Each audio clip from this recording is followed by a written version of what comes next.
பேசுங்க. வெல்கம் பண்ணிட்டு இதை நான் இங்கே வச்சுக்கிறேன். வச்சுட்டு அதை நான் எடுத்து வச்சுட்டு இதுக்குள்ளே வச்சுக்கோங்க. வந்து இது உள்ளே வச்சுக்கோங்க. நான் ஊருக்கு வர கடைசி நாள் எடுத்துருவேன். ஓகே. டிவோட்டிஸ்க்கான அம்சாரம் இன்று நமக்கு தாமோதர தீட்சிதர் நமக்கு ஏற்கனவே அறிமுகமானவர். எனக்கு தெரிஞ்சு நம்ம கோயிலே 2 தடவை உபன்யாசம் பண்ணிருக்கார். 2 தடவை இல்லை, 6 எனக்கு தெரிஞ்சு பிரேக்கு அப்புறம் வந்துருக்காரு.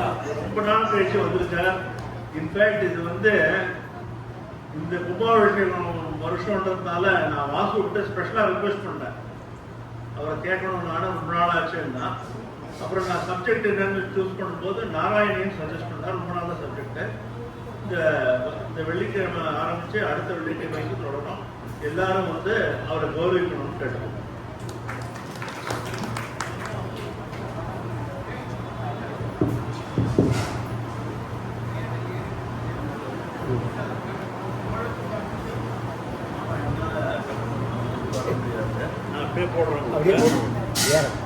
காற்று உங்களுக்கு எதுவாக சில பேருக்கு அது காற்றுல போட்டுக்கிறது எதுவாக இருக்காது.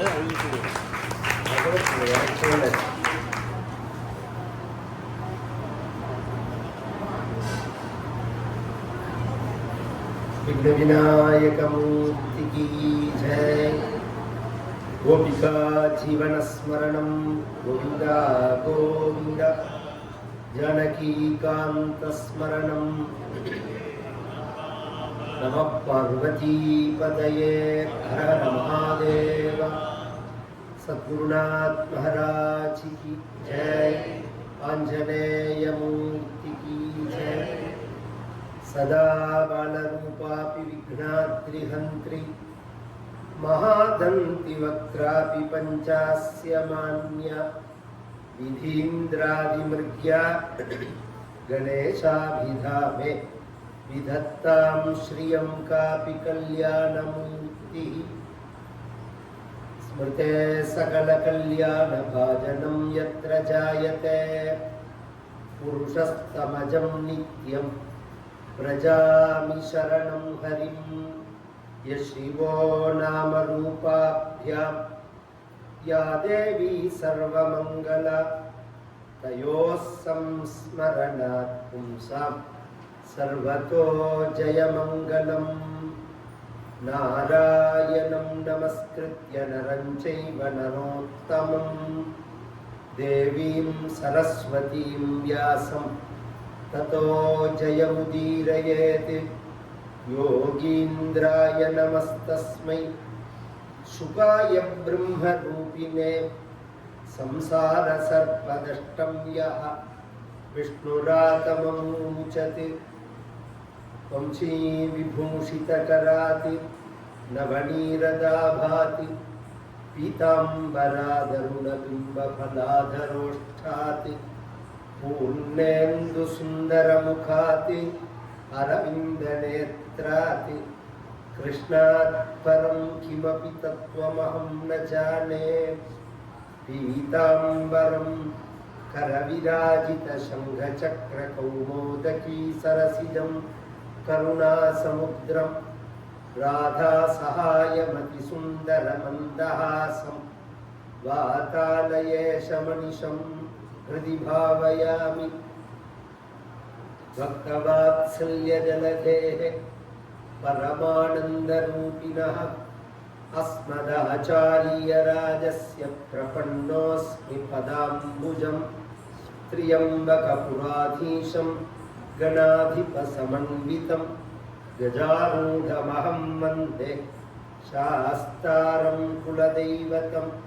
बुद्धिर्बलं यशोधैर्यं निर्भयत्वमरोगता अजाड्यं वाक्पटुत्वं च हनुमत्स्मरणात् भवेत्। ओम श्री रूपणी सत्यभामा समेत श्री गोपालकृष्णाय परब्रह्मणे नमः। ओम सद्गुरु चरणारविन्दाभ्यां नमः। वाग्देव्यै नमः। ओम हनुमते नमः। श्रीहरये नमः। सान्द्रानन्दावबोधात्मकम् अनुपमिदं कालदेशावधिभ्यां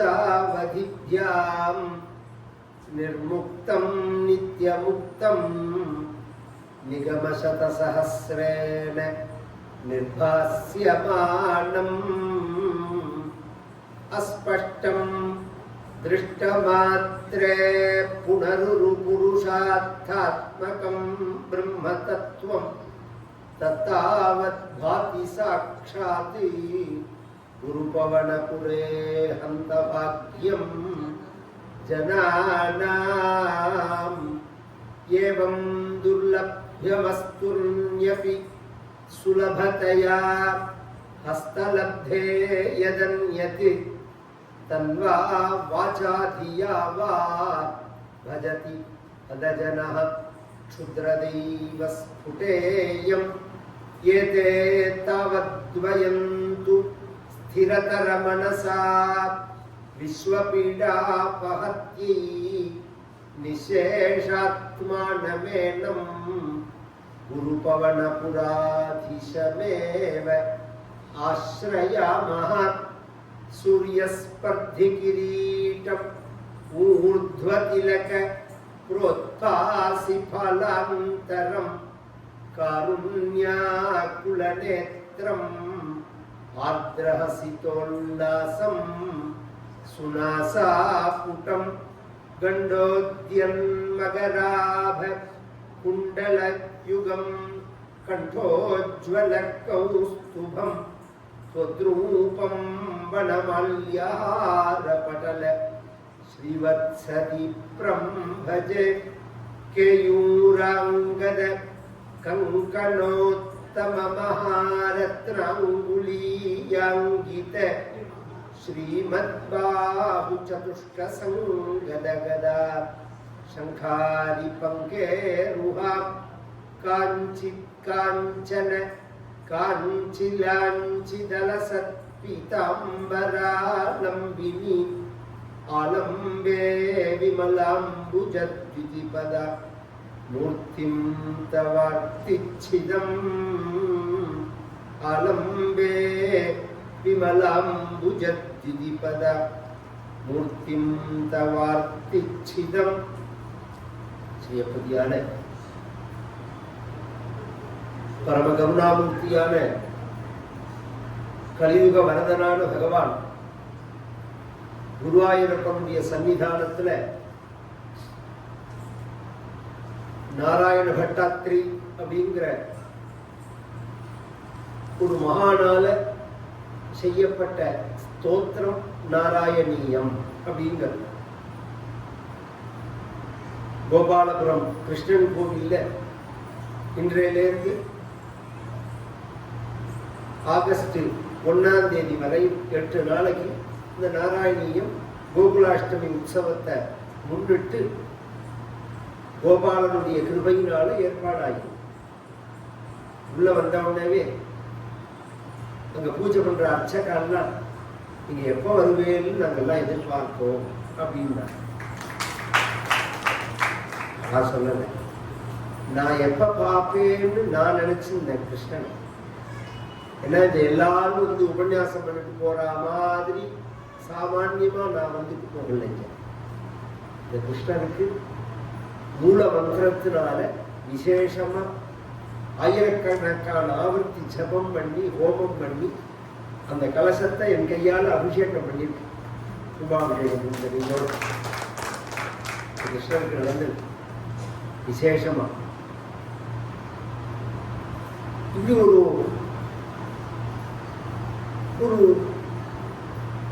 கிருப பாக்கியம் எப்போதும் கிடைச்சிடாது, எல்லாருக்கும் கிடைச்சிடாது. எப்போதாவது தான் யாருக்காவது தான் கிடைக்கும். அதுதான் ஸ்மரணீயமான விஷயம். வாழ்க்கையில எத்தனையோ வகையான விவகாரங்களை நாம செய்யறோம். பொழுது விடிஞ்சா ராத்திரி படுத்துக்கிற பரியந்தம் குணக்குண சர்வித சர்வனானாம் அப்படின்னு பிரகலாத சுவாமி சொல்லுவார். சாப்பிட்றது, தூங்குறது, எழுந்துட்டோடனே பசிக்கிறது, சாப்பிட்றது, திருப்பி அது ஜெரிமானமாகறதுக்கு நடக்கிறது, திருப்பி பசி வந்தோடனே சாப்பிட்றது, தூங்குறது. இது சம்பந்தமான ஒரு சம்பாத்தியம். இதுக்கு தேவையானதை சம்பாதிக்கிறது. இதை தாண்டி நாம வேற என்ன சம்பாதிக்கிறோம்? ஏன் இதுல என்ன தப்பு இல்லை? இந்த உடம்புக்கானதான சம்பாத்தியம் தானே. இந்த உடம்பு என்னைக்கு இருந்தாலும் அனித்தியம். அனித்தியம்னா ஒரு நாளைக்கு இதை விட்டுட்டு தாங்க போவோம். அப்ப உள்ளத்துக்கு, ஆத்மாவுக்கு, மனசுக்கு சம்பாதிச்சுட்டாதான் அடுத்த ஜென்மாவுக்கு அதை கொண்டு போக முடியும். உடம்புக்காக மட்டும் சம்பாதிச்சுட்டோம்னா இந்த ஜென்மாவோட உடம்போட விட்டு போக வேண்டியதான். இப்படி ஒரு குழப்பு மற்ற மிருகங்கள்லாம் குழைக்கிறது. மற்ற மிருகங்கள் எல்லாமே உடம்புக்காக தானே வாழறது. அப்படி வாழ்ந்தோம்னா நமக்கு மிருகத்துக்கு வித்தியாசம் இல்லாம போயிடும். ஏதாவது ஒரு ஸ்மரணீயம், ஒரு நினைவு, ஒரு ஜபம், ஒரு உருக்கம், அதன் மூலமாக ஒரு அனுபவம், புலன்கள் இல்லாம மனசுல ஒரு சந்தோஷம் வரும். கண்ணால பார்த்தேன், காதால கேட்டேன், மூக்கால நுகர்ந்தேன் அப்படிங்கிறதெல்லாம் அதுக்கு பயிற்சி. இது எதுவும் இல்லாம ஒரு சமயத்துல நமக்கு கண்ணை மூடினாலே புலகாங்கிதமாகணும். அந்த நிலையை அடையணும். அதற்கு ஆரம்ப நிலை. இது மாதிரி ஒரு ஸ்மரணீயமான நினைக்கக்கூடியதான ஒரு காரியங்களை நாம் என்ன செஞ்சோம் அப்படிங்கிறது தான் நம் வாழ்க்கையில நாம் பதிய வேண்டிய விஷயங்கள். நாராயண பட்டத்திரி அப்படிங்கிற மகான் பெரிய வித்வானர். எத்தனையோ பக்தர்கள் ஈஸ்வரா அனுகிரகத்தினால பாடுவார். ரெண்டு விதமா இருக்கும். அது படிப்பறிவு இருந்திருக்காது. இறைவனுடைய அருளால ஸ்தோத்திரங்கள், பாடல்கள் வாக்குல வரும். அருணகிரிநாதன் அப்படிதான். சில காளிதாசன் அப்படிதான். சில பேர் எடுத்துட்டோம்னா நல்ல படிப்பறிவு இருக்கும், பக்தி இருக்காது. பகவான் அவர்கள் வாழ்க்கையில விளையாடுவார். ஆச்சாரியாலே சொல்றாங்க, நகி நகி ரக்ஷதி துக்லிஞ்ச்கரணே அப்படிங்கிறார். அந்திம காலம் அப்படின்னு ஒன்று வரும்போது துக்லிஞ்ச்னா அது ஒரு ரூட்டர் தாத்துல ஒரு பெயர். அது சம்ஸ்கிருதத்துல கிராமர்னு வச்சுக்கோங்க. சம்ஸ்கிருத கிராமர் அது. அந்த ஞானமா உன்னை ரட்சிக்க போறது. பஜ கோவிந்தம் பஜ கோவிந்தம் பஜ கோவிந்தம் மூடமதே அப்படிங்கிற ஆச்சாரியா. கோவிந்தரை பஜி. வெறும் படிப்பறிவு மட்டும் போறார். பொதுவா தகவல்களை தெரிஞ்சுக்கிறது வேற, அறியறது வேற. நாம வெறுமன தகவல்களை தெரிஞ்சுக்கிறதையே நாம அறிவுன்னு நினைக்கிறோம். நாம அதை விட நம்மளை விட நல்லா தெரிஞ்சது செல்வி, கம்ப்யூட்டர் தானே. தெரிஞ்சுட்டா மட்டும் போதுமா? அதுல அறியணும், உள்ளுக்குள்ள அறியணும், அனுபவிக்கணும். சில பேர் பிரவச்சனம் பண்றதே இந்த பக்தியினுடைய வேல்யூ புரியாம ஒரு சொட்டு கண்ணுல கண்ணீர் வர வைக்கிறதோ உள்ள முழுகிறதோ விஷயம் இல்லை. நமக்கு விஷயத்தை பேசணும் அப்படிங்கிறார். விஷயத்தை பேசுறதே ஞானத்துக்காக. ஞானம் நமக்கு அனுபவத்தில் இருக்கணும்.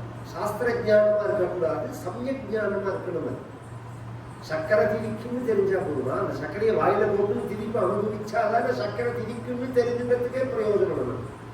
அப்படிங்கிறது அதை அடையலேன்னு தான் வருத்தப்படுவான். மகான்கள்லாம் நிறைய படிச்ச மகான்கள்லாம் எனக்கு எப்ப அந்த அனுபவ நிலை அப்படிங்கிறது வரும் அப்படின்னு கெஞ்சரா, பகவான் கதர்றா. இந்த பட்டத்திற்கு அது ஒரு அனுகிரகத்தினால வந்தது. இவருடைய உடம்புக்கு ஒரு வியாதி வந்தது. அந்த வியாதியை போக்கிக்கிறதுக்கு என்ன வழி அப்படிங்கிறது மந்திரம் மணி ஔஷதம் அப்படின்னு சாஸ்திரங்கள் சொல்லும்.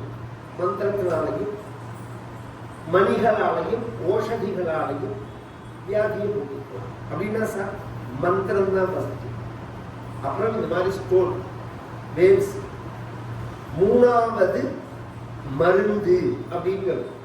இப்ப கீழே இருந்து ஆரம்பிச்சுட்டு போனாங்க. இப்ப சில பேருக்கு தோணும், இப்பதானே அறிவியல்ல நிறைய கண்டுபிடிச்சிருக்காங்க, அவர்கள்லாம் இந்த மந்திரத்தெல்லாம் ஒத்துக்கிறார்களா அப்படின்னு. பொதுவாகவே நம்ம கிட்ட இல்லாததை இன்னொருத்தர் நமக்கு சொல்லி கொடுக்கிற மாதிரி நம்ம வாழ்க்கை முறையோ நம்ம சாஸ்திரங்களோ நம்ம தேசமும் கிடையாது. நம்ம கிட்ட இருக்கிறத எடுத்துட்டு அதையே நமக்கு வேற ரூபத்தில் அவர்கள் சொல்லி கொடுக்கறத நாம பெருமையா நினைக்கிறோம், பேரை தான் மாத்திக்கிறோம்.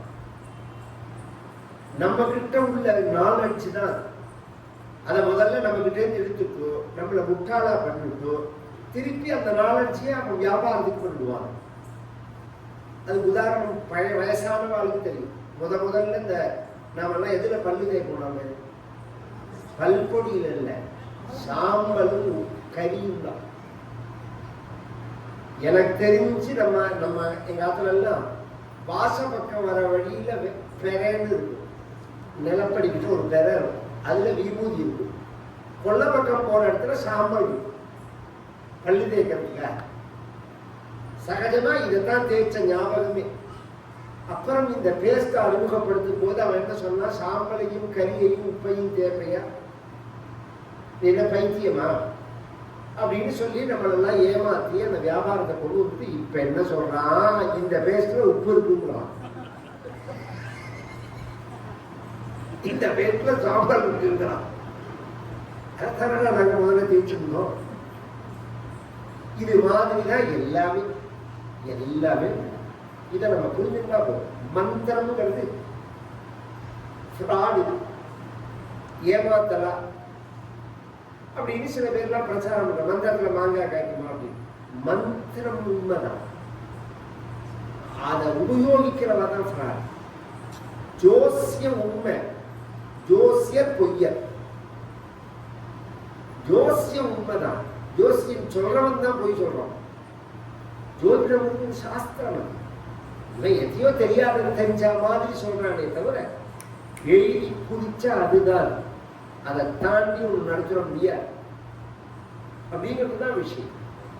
அது மாதிரி மந்திரங்களுக்கு பாருங்க, இந்த சக்தியை இப்ப ரிசர்ச்ல மேல வந்துட்டே இருக்கும். இது ஒரு வைப்ரேஷன், வெறும் சப்தம் இல்லை. இதுக்கு ஒரு சக்தி இருக்கு. இந்த சக்தியானது சில காரியங்கள் செய்யறது அப்படிங்கிறத ஒரு சாதாரணமா ஒரு புரியறதுக்காக சொல்றேன். நம்ம எல்லா ராத்திரியுமே ஒரு குடத்தை வச்சு ஒரு மாவளை வச்சு தேங்காய் வச்சு வேதத்தை சொல்லி அதை ஜெபம் பண்ணணும். அதுக்கு எஃபெக்ட் உண்டா இல்லையாங்கிறத பெங்களூர்ல ரிசர்ச் பண்ணி அதை ரிப்போர்ட்டா கொடுத்துருக்கான். அதெல்லாம் தான் தெரிஞ்சுக்கணும் அதுக்கு என்ன எஃபெக்ட்.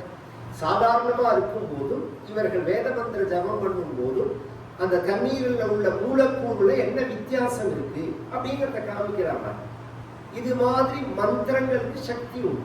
அந்த மந்திரங்கள் சக்தி உள்ளதா இருக்கணும்னா அந்த மந்திரங்களை ஜெபிக்கிறவன் தகுதி உள்ளவனா இருக்கணும். அதான் இந்த விஷயம். ஆச்சார பிரபவோ தர்மா ஆச்சாரஹீனம் நகுணந்தி வேதா.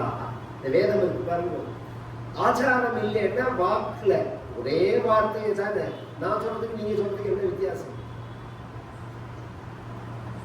ஒரு குடிமை வச்சிருந்து 10 வருஷம் படிச்சவனை கூப்பிட்டு சொல்ல சொல்லணும், வேதம் படிச்சவர்களை கூப்பிட்டு சொல்ல சொல்லணும்னு ஏன் சொல்லுவானே, அதே வார்த்தையை நீங்களே சொல்லலாம். ஏன்னா இவர்கள் சொல்லும் போது அது மந்திரமா இருந்து, மற்றவர்கள் சொல்லும் போது அது சப்தமா வெறும் வார்த்தையா. அந்த மந்திரமாறதுக்குள்ள தகுதியை கிட்ட இருக்கணும். அது இல்லாம போனதுனால அந்த மந்திரம் வேலை செய்யலைங்கிறதுக்காக மந்திரம் பொய்ன்னு ஆயிடாது. இது அடிப்படை. இவர் வியாதியை போக்கிக்கிறதுக்கு என்ன தீர்வு அப்படிங்கும் போது 48 நாள் கிருஷ்ணன் கோவில்ல கிருஷ்ணன் கோவில் நம்ம கிருஷ்ணன் கோவில் மாதிரி குருவாயூரப்பனுக்கு கிருஷ்ணன் கோவில்னு தான் பெயர். இப்பதான் குருவாயூரப்பன்கிற பெயர் பிரசித்தமா போயிடுது. யாரா இருந்தாலும் நாராயணா, குருவாயூரப்பா என்ன சொன்னாலும் முடிக்கிறதே கிருஷ்ணா. நாராயணா கிருஷ்ணா, குருவாயூரப்பா கிருஷ்ணா. கிருஷ்ணர் தான். அந்த கிருஷ்ணர் கோவில்ல பஜனம் இருக்கணும். பஜனம்ங்கிறது ஒரு விரதங்கள் அனுஷ்டானம் பண்றதே ஒரு நாள் கணக்கு நம்ம சாஸ்திரங்கள்ல சொல்றது. ஒரு நாள் சொல்றது, 3 நாள் சொல்றது, 8 நாள் சொல்றது, 9 நாள் சொல்றது, 12 நாள் சொல்றது, 16 நாள் சொல்றது, 36 நாள் சொல்றது, 48 நாள் சொல்றது. இது எல்லாத்துக்குமே விளக்கம் உண்டு. இந்த 48 நாளைக்கு மட்டும் சொல்லிட்டு போறேன், அதுக்குள்ள எல்லாம் வந்துடும். ஒரு மண்டலம் இன்னைக்கு பிராச்சீனமா சபரிமலை போறவர்கள் ஒரு மண்டலம் விரதம் இருப்பாங்க. அது என்ன 48 நாள் கணக்கு அப்படின்னா ஒரு மண்டலம்னு பெயர். என்னத்தினால அந்த கணக்கு வர்றது அப்படின்னா 27 நட்சத்திரம், 12 ராசி, 9 கிரகம். இந்த 3ஐயும் கூட்டினா எவ்வளவு வரும்? 48. இதுக்குள்ளதான் நம்ம விவகாரம். நம்ம நாளை கணக்கு பண்ணும்போது இதுக்குள்ளதான் வராது அப்படிங்கிறது. இதுல ஒண்ணு கூட மிஸ் ஆகாத படிக்க அவ 48 நாள் வச்சிருக்காங்க. இதுல ஒரு சூட்சம் இருக்கு. இது 46ஆவும் இருக்கும், 47ஆவும் இருக்கும், 48ஆவும் இருக்கும். பஞ்சாங்கத்தோட அடிப்படையில் இருக்கும். ஏன்னா சில சமயம் பகல் கூட இருக்கும், ராத்திரி குறைச்சலா இருக்கும். சில சமயம் ராத்திரி கூட இருக்கும், பகல் குறைச்சலா இருக்கும். திதியில வித்தியாசம் வரும், திதித்வயம் வரும், நட்சத்திரத்துல மாறுபாடு இருக்கும். இதெல்லாம் அந்த விஷயம் தெரிஞ்சவா தான் புரிஞ்சுக்கணும். நாம திங்கட்கிழமைன்னா 7:09 ராகு காலம்னா 6 மணிக்கு உதயமானாதான் 7:09 ராகு காலம். பம்பாயில 7:15 உத்தியோகம்னு சொன்னா உடனே 7:09 ராகு காலம் இல்ல, 8:45 தான் ராகு காலமே ஆரம்பங்க. இதை நாமும் தெரிஞ்சுக்கணும். ஆனா மூடிட்டு இந்த பஞ்சாங்கங்களே எதை உத்தேசிச்சு எழுதப்பட்டதுன்னா அந்தந்த ஊரோட அக்ஷய ரேகை அனுசரிச்சுதான் எழுதப்பட்டது. அதை அனுஷ்டானம் பண்ணுவோம். அப்புறம் நாம ஸ்ப்ரெட் ஆனதுனால அங்கங்க போய் நாம பண்றோம். நான் தஞ்சாவூர் ஜில்லால இருந்துட்டு மும்பாயிலே உட்காந்து நான் தஞ்சாவூர் ஜில்லாவில் உள்ள பஞ்சாங்கம் தான் நான் உபயோகப்படுத்துவேன்னு சொன்னா அது ஆரம்ப நிலைக்கு வேணா பொருந்துமே தவிர, ஒரு சமயம் நான் இருக்கும்போது கதை சொல்லும் போது மெட்ராஸ்ல கிரகணம், பம்பாயில கிரகணம் கிடையாது. நானே பார்த்திருக்கேன். சாயங்காலம் சந்திர கிரகணம் பௌர்ணமி இன்னைக்கு ஆரம்பிக்கிறதே மெட்ராஸ்ல விடுறது. பம்பாய்க்கு வரதே கிரகணமே கிடையாது. சந்திரன் உதயமானது. பம்பாய்க்காராளுக்கு கிரகணம் உண்டா கிடையாதுன்னா கிடையாது. மெட்ராஸ்காராளுக்கு கிரகணம் உண்டான்னா உண்டு அப்படின்னு இருந்தது. இதெல்லாம் அந்த நாலெட்ஜை பழையபடி நாம் ரைஸ் பண்ணிக்கணும். யாரோ தப்புறா என்னமோ நடக்கிறது, நமக்கு என்ன சம்பந்தம் அப்படின்னு நினைக்க கூடாது. இதெல்லாம் பெரிய விஷயம். இந்த 48 நாள் பஜனம் இருக்கிற காலத்துல பாகவத பாராயணம் பண்ணுவாங்க. பெருமிட பொழுதுபோக்க கூடாது. எதை சம்பாதிச்சாலும் சம்பாதிக்கலாம். வாழ்க்கையில இழந்ததை காலத்தை இழந்துட்டா சம்பாதிக்க முடியாது. போச்சுன்னா போச்சுதான். அதனால வியர்த்தமா காலத்தை போக்க கூடாது. காலக்ஷேபம் ந கர்த்தவியா. பின்ன எப்படி பண்ணணும்? கதா காலக்ஷேபா கர்த்தவியா, விருதா காலக்ஷேபா ந கர்த்தவியா. வெட்டியா பொழுத ஒரு நிமிஷமும் போக கூடாது. பகவத் குணமோ பகவத் சம்பந்தமாவோ பொழுத போக்கலாம். ஆயுஷ் குறைஞ்சிட்டே வர. இவர் பாகவத பாராயணம் பண்ணும் போது அந்த பாகவதத்துல பல விஷயங்கள் இருக்கு. முதல் விஷயம் பரம வேதாந்த கிரந்தம் அது. ஸ்ரீமத் பாகவதே பாரமஹம்ஸ்யாம் சம்ஹிதாயாம் பிரதமஸ்கந்தே அப்படின்னு பாராயணம் பண்ணும்போது நாம கவனிச்சோம்னா பாகவதே பிரதமஸ்கந்தே பிரதமோத்தியாயான்னு வராது. பாரமஹம்ஸ்யாம் சம்ஹிதாயாம் அப்படின்னு வரும். ராமாயணத்தை எடுத்துட்டோம்னா வித்யார்ஷே ஸ்ரீமத் ராமாயணே அப்படின்னு வரும். ஆர்ஷம்னா வேதம்னு அர்த்தம். ராமாயணம் வேதம், பாகவதம் உபனிஷத். கவனிச்சு கேட்கணும். வேதமே ரெண்டா இருக்கு. கர்மகாண்டமும் ஞான காண்டமாவும் இருக்கு. கர்மகாண்டங்களை சொல்றதாக ராமாயணம் அமையறது, ஞான விஷயங்களை சொல்றதாக இந்த ஒரு அடமொழி வேற எந்த புராணத்துக்கும் இதிகாசத்துக்கும் கிடையாது. பாராயணம் பண்றவாளுக்காக சொல்றேன். அப்படி பண்ணும்போது இவர் சாஸ்திரங்களை வாசிச்சிருக்கார். பொதுவாக நிறைய பேர் நாராயணிய கிளாஸ் அட்டன் பண்றா, நாராயணிய பாராயணம் பண்றா. அதுக்கு ரொம்ப மகிமை உண்டு. அதுக்கு அர்த்தம் தெரியலனாலும் நாராயணிய சப்தங்களை நாம சொன்னாலே குருவாயூரப்பனுக்கு தெரியும் போரும். ஆனா ஒரு விசேஷம் என்னன்னா, பாகவதம் முழுமையாக தெரிஞ்சவருக்கு நாராயணியம் வாசிச்சா ஆனந்தமா எவ்வளவு பெரிய புத்திசாலி நாராயண பட்டத்திலேன்னு தெரியும். ஒரு சப்ஜெக்ட் ஒரு விஷயத்தை கூட மிஸ் பண்ணிருக்க மாட்டாரு. முக்கியமான ரசமான விஷயங்களை வீண் பேச்சு பேசிக்க மாட்டார். இந்த பக்தியை தவிர பெரிய விஷயங்களையும் பேச மாட்டாரு. முழுக்க முழுக்க பக்தி ரசமா தான் கொண்டு போயிருக்கிறாரு. அது வேதாந்தங்களை பத்தி பேசினாலும் நிறைய தத்துவங்களை பத்தி பேசினாலும் இவர் பக்திக்கு முக்கியத்துவம் கொடுக்கிறார். ஏன் அப்படின்னா அதெல்லாம் படிச்சுட்டும் அதால போகாத வியாதி பக்தியினால போகிறதுனாலதான் இவர் முக்கியத்துவம் கொடுக்கிறார். நம்ம சாமர்த்தியத்துல இல்ல வாழ்க்கை. முதல்ல எல்லாரும் புரிஞ்சு, நம்ம சாமர்த்தியத்துக்கு வாழ்க்கை கிடையாது. உழைப்புனால ஒத்தன், அறிவுனால ஒத்தன் அனைத்தையும் அடையலான்னா உலகத்துல உழைப்பாளிக்கு பஞ்சம் கிடையாது, அறிவாளிக்கு பஞ்சம் கிடையாது. அப்ப நீங்க உழைக்க வேண்டாம்னு சொல்றீங்கள, அறிவு வேண்டாம்னு சொல்றீங்களான்னா அப்படி சொல்லல. மகா அறிஞனான வள்ளுவர் சொல்லும் போது முயற்சி தன் மெய்வருத்த கூலி தரும்னு சொல்லி நிறுத்தல். அவர் தெய்வத்தாலாகாது எனினும் அப்படிங்கிறார். ஒரு வார்த்தையை ஆட் பண்றாங்க. நம்மளை முதல்ல ஒரு குட்டு குட்டி உட்காந்து வச்சுட்டோம், அப்புறம் முயற்சி தன்மை வரைத்த கூலி தருங்கிறார். நான் எல்லாத்தையும் பெறச்சுடுவேன்னு நினைக்காத, தெய்வத்தால் ஆகாது எனினும் முயற்சி பண்ணணும். முயற்சிக்கு தான் தெய்வம் பலதாதாவா இருக்கே தவிர சும்மா உட்கார்ந்தா சோறு போடாது. ஆனா உனக்கு கிருப பண்றது தெய்வம் தானே தவிர உன்னோடது உனக்கு புரிகிற மாதிரி சொல்ல போல. ஒரு புண்ணிய உழுது விதைய போட்டு ஜலம் விட்டா விவசாயம் அது செடி புடைச்சு காய்ச்சி வராது. இதுல நம் பங்கு என்ன, தெய்வத்தோட பங்கு என்ன?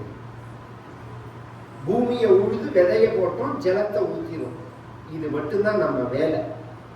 பூமியை நாம படைக்கல, விதைய நாம படைக்கல, ஜலத்தை நாம படைக்கல, விதைய உழைக்கிற மாதிரி நாம செய்யல, அது செடியாகிற மாதிரி நாம் செய்யல, அது காய்க்கிற மாதிரி நாம் செய்யல. எல்லாம் இயற்கையா நடக்கிறது. சத்து உள்ள இருந்து பகவான் நடத்துறாங்க அப்படிங்கிறதே. அப்ப தெய்வம் தான். ஆனா நீ விதை எடுத்து போட்டு ஜலம் ஊத்தினாதான் செடி வரும் அப்படின்னு ஒரு வேலையை வச்சிருக்கான் பகவானோட. இந்த இந்த கனெக்டிவிட்டியை மட்டும் புரிஞ்சுட்டா போதும். இந்த அகம்பாவம் இல்லாம இருக்கணும், அதான் விஷயம். அகம்பாவம் இல்லாத நிலையை அவர் அப்பதான் அடையறார் நாராயண பட்டத்தில். இதனால நிறைய பொதுவாவே நார்மலாவே படிப்பு கர்வத்தை கொடுக்கும். நல்ல விஷயத்தை படிச்சாலே கர்வத்தை கொடுக்கும். அதனாலதான் வித்யா ததாதி வினயம். வித்யா என்னத்தை கொடுக்கணும் நமக்குன்னா பணிவதான் கொடுக்கணுமே தவிர கர்வத்தை கொடுக்க கூடாது அப்படின்னு.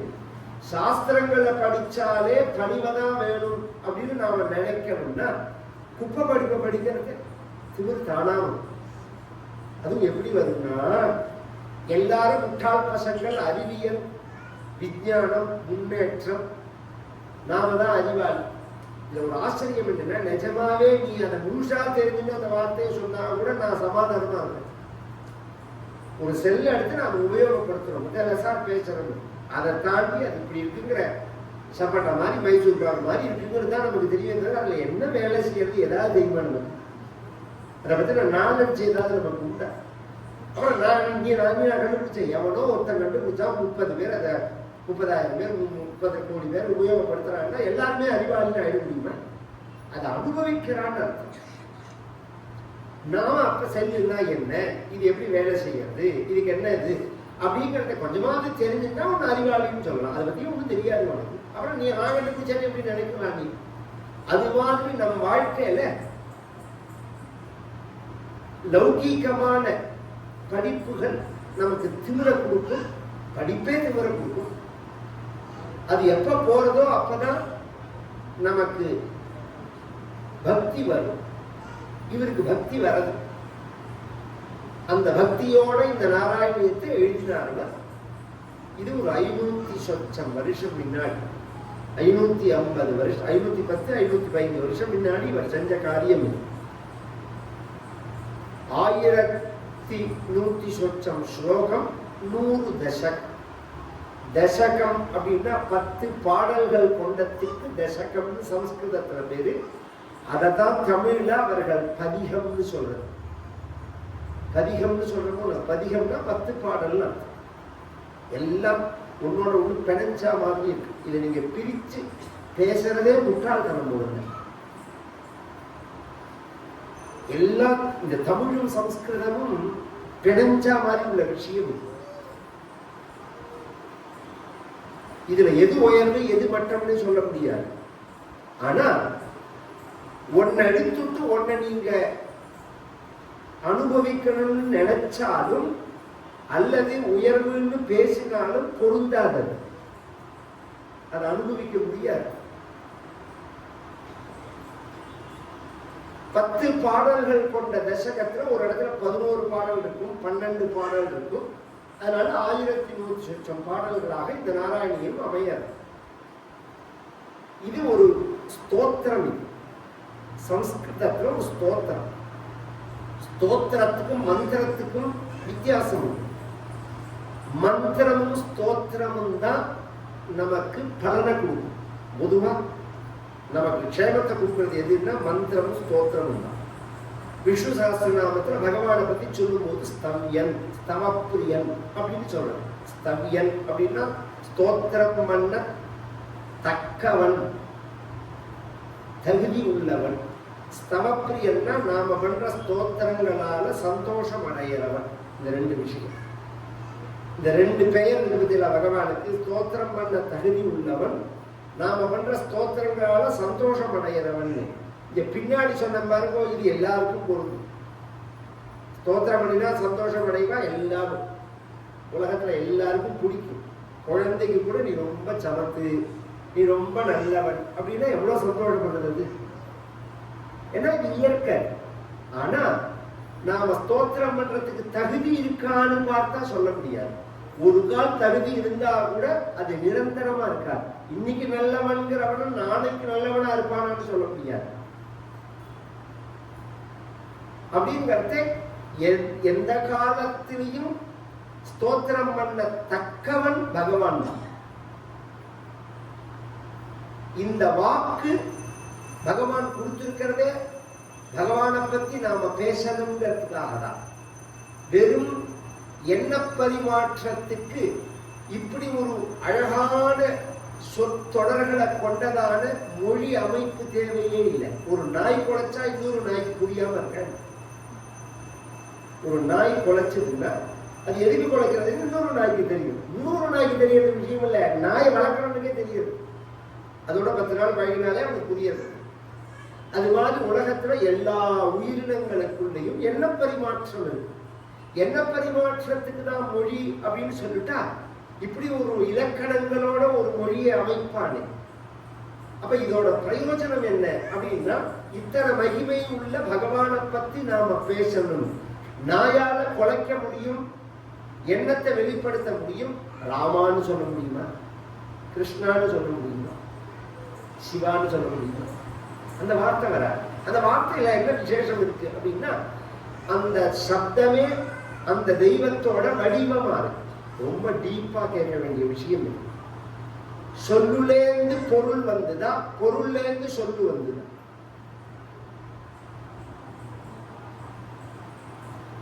உலக படைப்பு எது எப்படின்னா சொல்லுலேருந்து தான் பொருள், சொல்லேருந்து தான் பொருள்.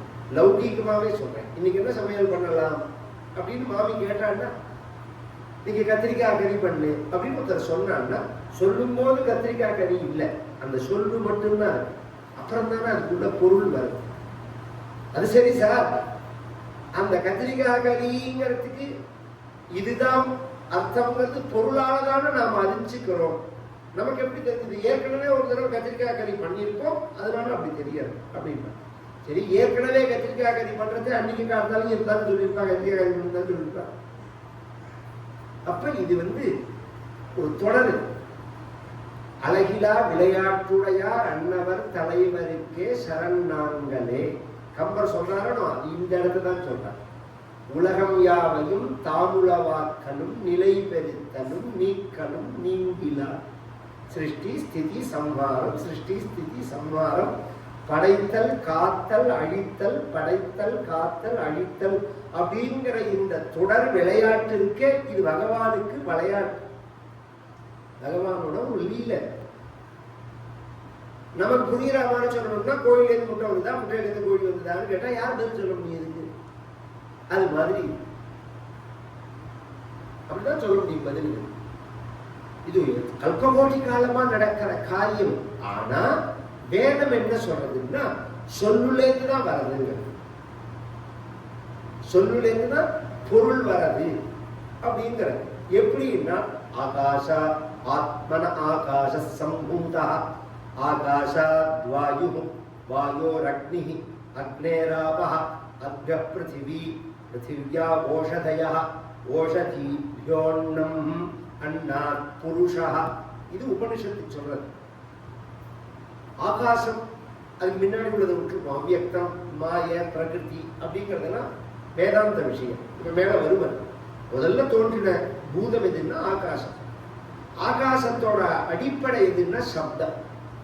சப்த குணகம் ஆகாசம் அப்படிங்கிறது ஸ்பேஸ் எந்த இடத்துல இருக்கும் அந்த இடத்துல சவுண்ட் இருக்கும். எந்த இடத்துல சவுண்ட் இருக்கோ அங்க ஸ்பேஸ் இருக்கும். இதெல்லாம் ரொம்ப ஆச்சரியமான விஷயம். இது ஒவ்வொரு பூதத்துக்கும் பொருந்தும். இது சப்தஸ்பர்ஷ ரூப ரச கந்தம் அப்படிங்கிறது ஆகாசம், வாயு, அக்னி, ஜலம், பூமி அப்படிங்கிறதுக்கு பொருந்தும். ஆகாசத்தோட தன்மாத்திரை சப்தம், காற்றோட தன்மாத்திரை சூக்ஷ்ம ரூபம், ஸ்தூல ரூபம். தன்மாத்திரைன்னா என்னன்னா வெளிப்படையா தெரியறதுக்கு ஸ்தூலம்னு பேரு, தெரியாத நிலைக்கு சூக்ஷ்மம் அப்படின்னு பேரு. காற்றோட தன்மாத்திரை எதுன்னா ஸ்பரிசம். காத்து இருக்குங்கிறது நீங்க எப்படி உணர்றீங்க? மேல படுறது காத்த யாராவது கண்ணால பார்த்துருக்கோம் இல்லையே, மேல தெரியறது நமக்கு தெரிஞ்சுக்க முடியாது. அப்ப கண்ணால பார்க்கலன்னா ஒத்துக்க மாட்டேன்னா நீ காத்தையே ஒத்துக்க கூடாது.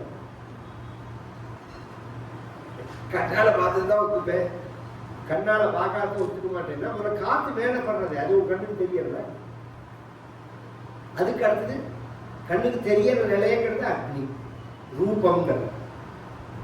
அதுக்கு அடுத்தது ரசம் ஜலம். அதுக்கு அடுத்தது பூமி. அதுலேருந்து வந்ததுதான் ஓஷதிகள், அதுலேருந்து வந்ததுதான் உயிரினங்கள் அப்படிங்கிறது. இப்ப முதல்ல என்ன வந்ததுன்னு சொன்னேன், சப்தம்னு சொன்னேன். சப்தத்திலேருந்து தான் ரூபம் வர்றதுன்னு சொன்னேன். அப்ப இப்ப பின்னாடி போவோம்.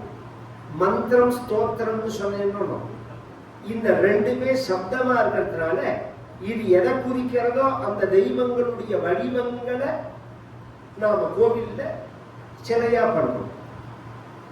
இப்ப வேணுகோபாலன் அப்படின்னு சொன்னா வேணுகோபாலனுக்கு ஒரு தியானம் உண்டு.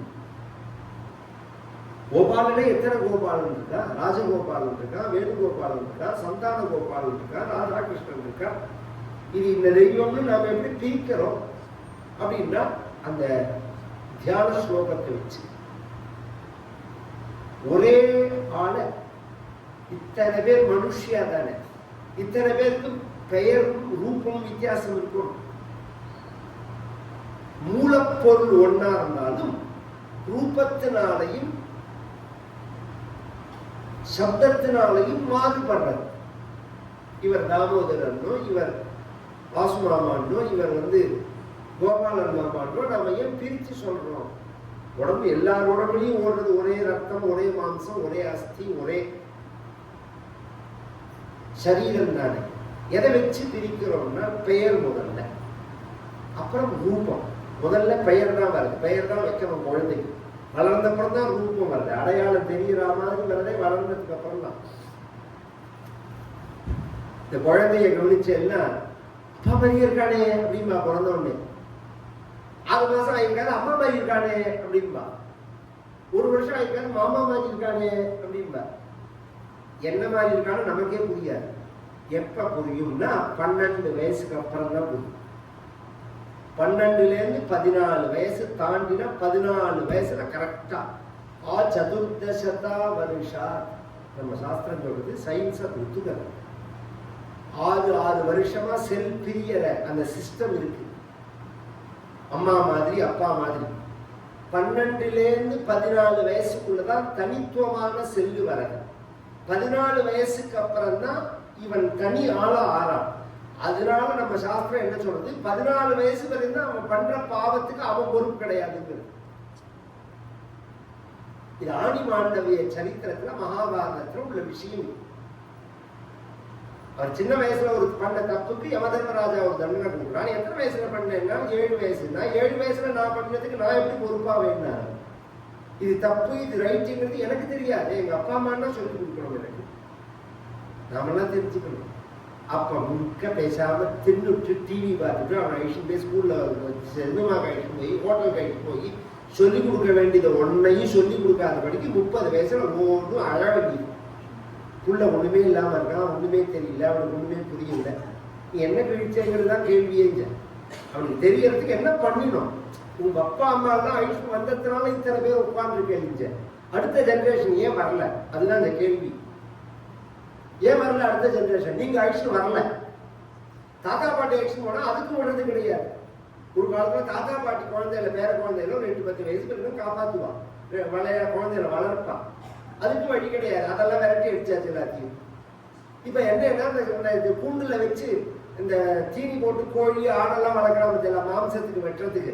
அது மாதிரி குழந்தையில ஆத்துக்குள்ள வச்சு பூட்டின்னு ஸ்கூலுக்கு போ, டியூஷனுக்கு போ, அதுக்கு போ, இதுக்கு போ, தின்னு டிவி பாரு, இதோட முடிஞ்சு போயிடுது. அவனுக்கு ஒன்றும் தெரியாது, ஒண்ணுமே தெரியாது. அவனுக்கு ஒரு மாம்ச ஆடு மாதிரி தான். அதனாலதான் அப்படியே இருக்கான்.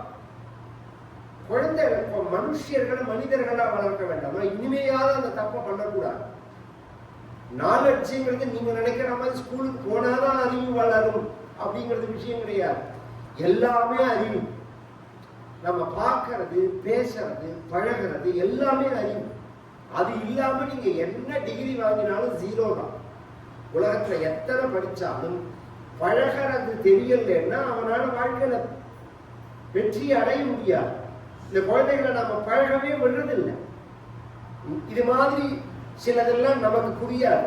இதை எப்படி இந்த சூழ்நிலையை சமாளிக்கிறது அப்படிங்கிறது அதெல்லாம் தான் அந்த கதைகள்ல வருது. அப்பப்ப சம்பவமா அதையும் கேட்க விடுறது கிடையாது.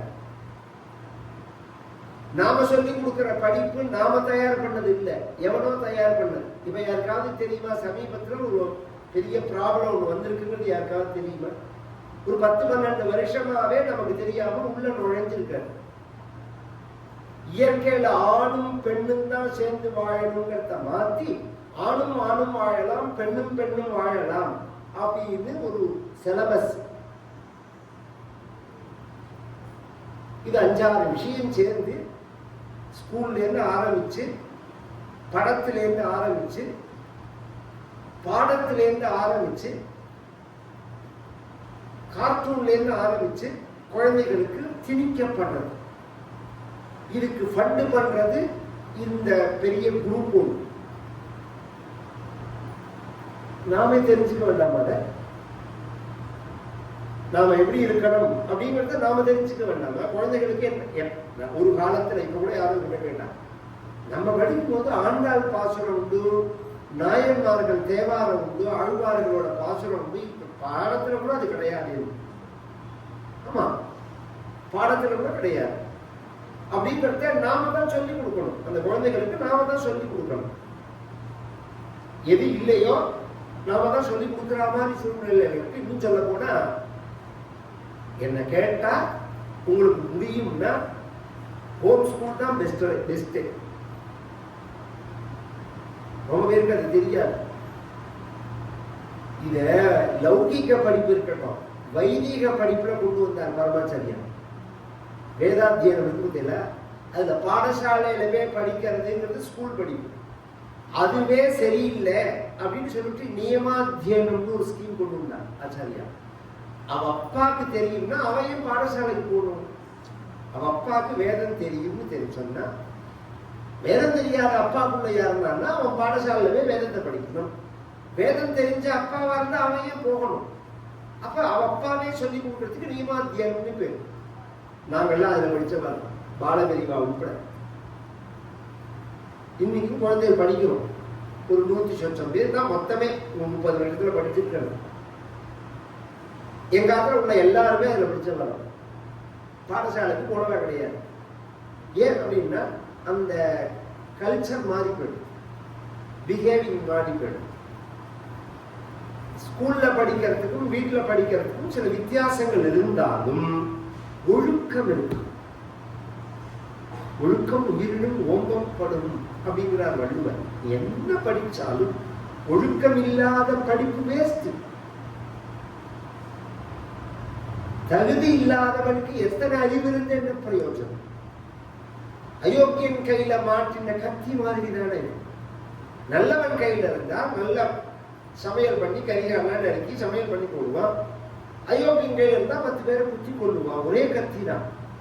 அது யார் கையில மாட்டிக்கிறதுங்கிறத பொறுத்துதானே அதோட வேலையே இருக்கு. அது மாதிரி இந்த அறிவு அப்படிங்கிறது பல வகைகள்ல மனித சமூகத்துக்கு தேவைப்படுறது. அந்த சப்தத்திலேருந்து ரூபம் வந்துருக்கு. நான் சொல்ல வர விஷயம் அதுதான். மந்திரம், ஸ்தோத்திரம். இந்த மந்திரத்துக்கும் ஸ்தோத்திரத்துக்கும் என்ன வித்தியாசம்னா, மந்திரங்களுக்கு பீஜாட்சரம்னு பேரு, ஸ்தோத்திரங்கள் வெறும் பெயர்களா. இந்த பெயர்களா உள்ளத்தை யார் வேணாலும் படிக்கலாம், சொல்லலாம். பீஜாட்சரமா உள்ளத்தை ஒருத்தர் மூலமாக உபதேசம் வாங்கிக்கணும். குருமுகமா உபதேசம் வாங்கிட்டு சொல்லலாம், யார் வேணாலும் சொல்லலாம்.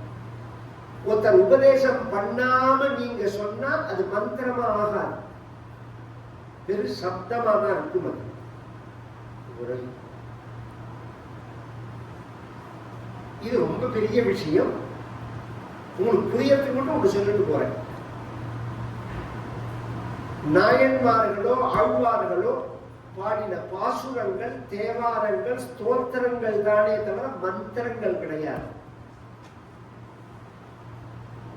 இவர் திருமந்திரம் அப்படின்னு பெயர் சொன்னாலும் அது மந்திரம் கிடையாது, அது வெறும் ஸ்தோத்திரம் தான். அப்ப என்ன ஆகும் அப்படின்னா, ஒரு பிரதிஷ்டையை பண்றதுக்கு மந்திரம் தான் தேவை, அந்த பீஜாட்சரங்கள் தேவை. அதுக்கப்புறம் அந்த சக்தியை விருத்தி பண்றதுக்கு ஸ்தோத்திரங்கள் தேவை. அந்த உயிரை கொண்டு வரணும். உயிர் வரது அப்புறம் வளர்க்கிறது, 2 வகை இருக்கு. அந்த உயிரை கொண்டு வரத்துக்கு பீஜாட்சரங்கள் தான் தேவை. அதனால பீஜாட்சரங்கள் இல்லாம உயிர் வராது. அந்த பீஜாட்சரங்கள் எதுல இருக்குன்னா வேதங்கள்ல தான் இருக்கு. அப்படிங்கிறது அதுக்கு சில நியமங்கள் இருக்கு. இப்பதான் சொன்னேன், அந்த முறையோட கற்கல்னா அது மந்திரமாகாது. அப்ப அது ஒரு பக்கம் வச்சுக்கணும். ஸ்தோத்திரங்கள் இருக்கு பாருங்க, யார் வேணாலும் சொல்லலாம். அந்த ஸ்தோத்திரங்களுக்கு பலனும், அது ஒரு சந்தேகமே கிடையாது. நமக்கு ஒரு கஷ்டம் இருக்கு, அந்த கஷ்டம் போகணும்னா ஸ்தோத்திரம் சொன்னா போகும். கோபாலன்கிட்ட வந்து நாம ஸ்தோத்திரம் சொன்னோம்னா போகும், பிரார்த்திச்சுட்டா போகும். அது ஒன்றும் மாற்று கருத்தே கிடையாது.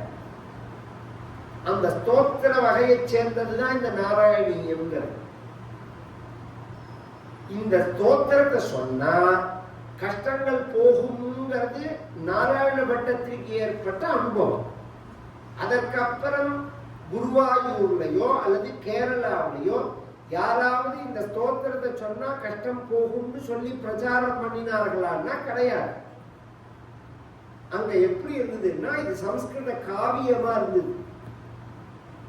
சம்ஸ்கிருதங்கள்லாம் வாசிக்கிறவாளுக்கு தெரியும். இப்ப நீங்க இங்கிலீஷ் வாசிக்கிறதே ஷேக்ஸ்பியர் டிராமாங்கிற எல்லாம், அது மாதிரி சம்ஸ்கிருதத்துக்குன்னு சில சிஸ்டம் உண்டு. முதல்ல வந்து காவியம் இருக்கணும், அப்புறம் நாடகம் இருக்கணும். காவியங்கள் அப்படின்னு வரத்தே ராமோதந்தம்னு தான் ஆரம்பிப்பான் முதல்ல. அதுக்கப்புறம் ரகுவம்சம், அதுக்கப்புறம் குமார சம்பவம், இதெல்லாம் வாசிக்கணும். நாடகங்கள் அப்படிங்கும் போது சாகுந்தலம், மாளவிகாக்னிமித்திரம் இத்தியாதி நிறைய விஷயங்கள் இருக்கு. இந்த நாடகம் பரியந்தம் வாசிச்சாதான் சம்ஸ்கிருதத்தை அடிப்படையா நாம நல்லா புரிஞ்சுக்க முடியும். அதுல ஒரு வகை இந்த நாராயணி. இதை உச்சரிக்கிறதே கஷ்டம். இதை சொல்லி கொடுக்கிறவாலே விஷயம் தெரியாத. நான் வரத்தே பொதுவா சாயங்கால வேலை எங்க தாத்தா விஷ்ணுவசனாமன் கேட்பேன், கதையில வரேன் எப்போதுமே போடுவோம். எங்க தாத்தா சொன்ன விஷ்ணுவசனாமம் இருக்கு. எம்எஸ் அம்மா சொன்ன விஷ்ணு சஹஸ்ரநாமம் இருக்கு, எங்க தாத்தா சொன்னதும் இருக்கு. இந்த ரெண்டுமே விசேஷம். விஷ்ணு சஹஸ்ரநாமம் கேட்கறதால இந்த ரெண்டு தான் டாப் என்னை பொறுத்தவரை. அந்த சப்தத்துக்கு அத்தனை சக்தி இருக்கு, சப்தத்துக்கு அத்தனை சக்தி இருக்கு. எங்க தாத்தாவோட அவ்வளோ வைப்ரேஷனா இந்த விஷ்ணு சஹஸ்ரநாமம். அது முடிஞ்ச உடனே ஒரு லலிதா சஹஸ்ரநாமம் வந்தது ஆட்டோமேட்டிக்கா யூடியூப்ல. வியூஸ் பார்த்தா ஏகப்பட்டது இருக்கு, காது கொடுத்து கேட்க முடியும்.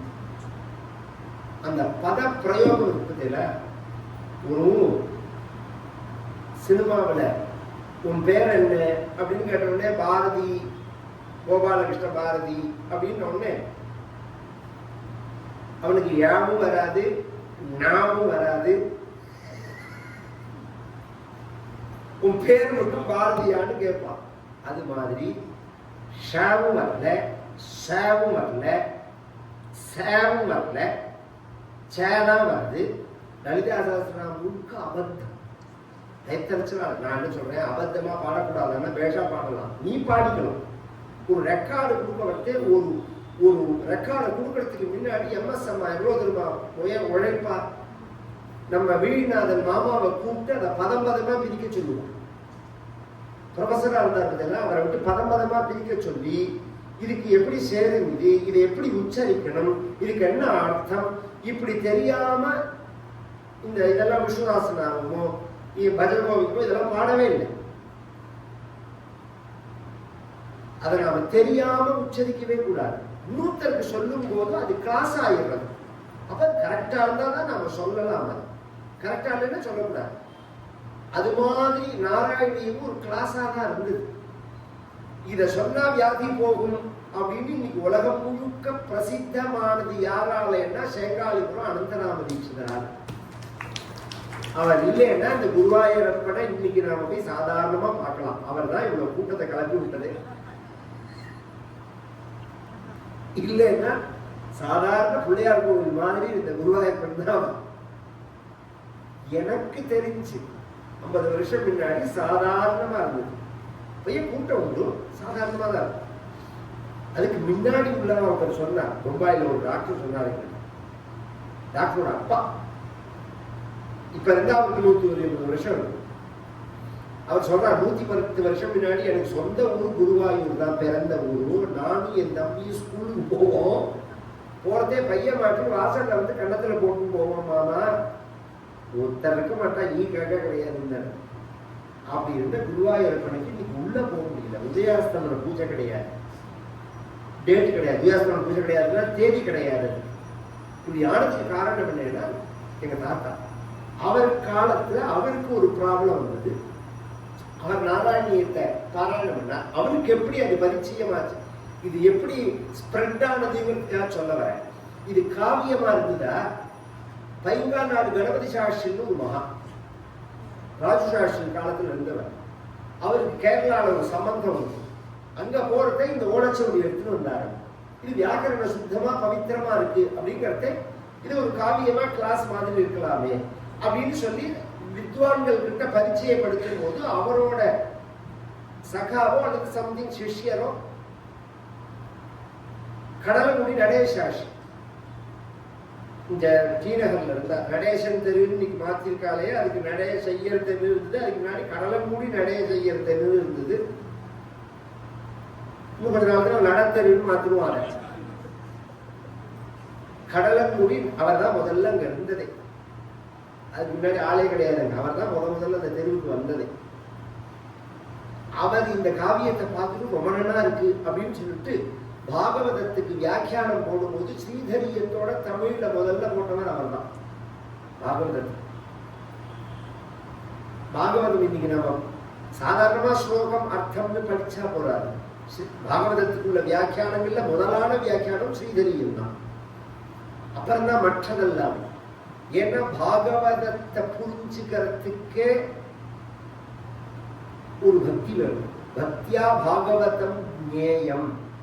ராமாயணம் மாதிரி வெறும் சப்தார்த்தம் தெரிஞ்சா மட்டும் பாகவதத்தை சொல்லிட முடியாது. ராமாயணமே சொல்ல முடியாது. ராமாயணத்துக்கு ஒரு மகிமை உண்டு, இருந்தாலும் சுலபம் ராமாயணம். யார் வேணாலும் ராமாயணம் சொல்ல முடியும், யார் வேணாலும் பாகவதம் சொல்ல முடியாது. அதனாலதான் நீ பாகவதம் சொல்றதா குறைச்சல். அப்படியே சொன்னாலும் 3-4 சப்ஜெக்டை தாண்டி பேசவே மாட்டாங்க. நரசிம்ம அவதாரம் சொல்றேன்பா, கஜேந்திர மோட்சம் சொல்றேன்பா, இந்த 2 தான் எனக்கு. கிருஷ்ணாவதாரம் சொல்றேன்பா. இதை தாண்டி பின்னாடி கிட்டக்கையே போக முடியாது. அதுக்குள்ள முதல் ஸ்லோகமே அர்த்தம் சொன்னா அவ படிச்சிருக்காளா இல்லையாங்கிறதே தெரியும். ஜென்மாத்தியஸ்ய யதோன்மயாதி இதரதஸ்ச. முதல்ல அன்வயப்படுத்தினாலே அவ புத்திசாலின்னு அர்த்தம். ஜென்மாதி அஸ்ய யதா அன்வயாதி இதரதஸ்ச அர்த்தேஷு அவித்யா ஸ்வராதி தேனே பிரம்ம ஹிருதாதி ஆதி கவயே முஹ்யந்தி யத் சூரயः தேஜः வாதி மிருதாம் யதா வினிமயः யத்ரஹ த்ரிசர்கः மிருஷா அமிருஷா. ரெண்டாவது வரும். தாம்னா ஸ்வேன நிரஸ்த குஹகம் சத்யம் பரம் தீமஹி. இப்ப பதம் தான் பிரிச்சிருக்கேன், நான் அன்வயப்படுத்தல. இதுக்கு பதம் பிரிக்கிறதுன்னு பேரு. இதுவே முதல்ல புரியறது கஷ்டம். இதை லோகத்துக்கு ஈஸியா பண்ணி கொடுத்தவர் ஸ்ரீதர சுவாமிகள்னு ஒரு மகா. அப்புறம் நிறைய பேர், ஏகப்பட்ட பேர் பாகவதத்துக்கு அனுபவிச்சா பின்னாடி வகை வகையா. முதல்ல இப்போ ஒரு படம் வந்து சம்பாஜின்னு, எதை பார்த்தேல? எதை பார்க்கணுமோ அதை பார்க்க மாட்டேங்கிறேன். ஒரு வீர சத்ரபதி சிவாஜியோட நான் அதை தேடி டிவியில பார்ப்பேன். ஏன்னா அந்த ஹிஸ்டரியில நமக்கு தெரியாதபடிக்கு பண்ணிட்டாங்க. சத்ரபதி சிவாஜியோட பையன் அவன், சம்பாஜின்னு பேர். சாவான்னு வரும் அந்த படத்தோட பெயர். சம்பாஜின்னு தான் பெயர்.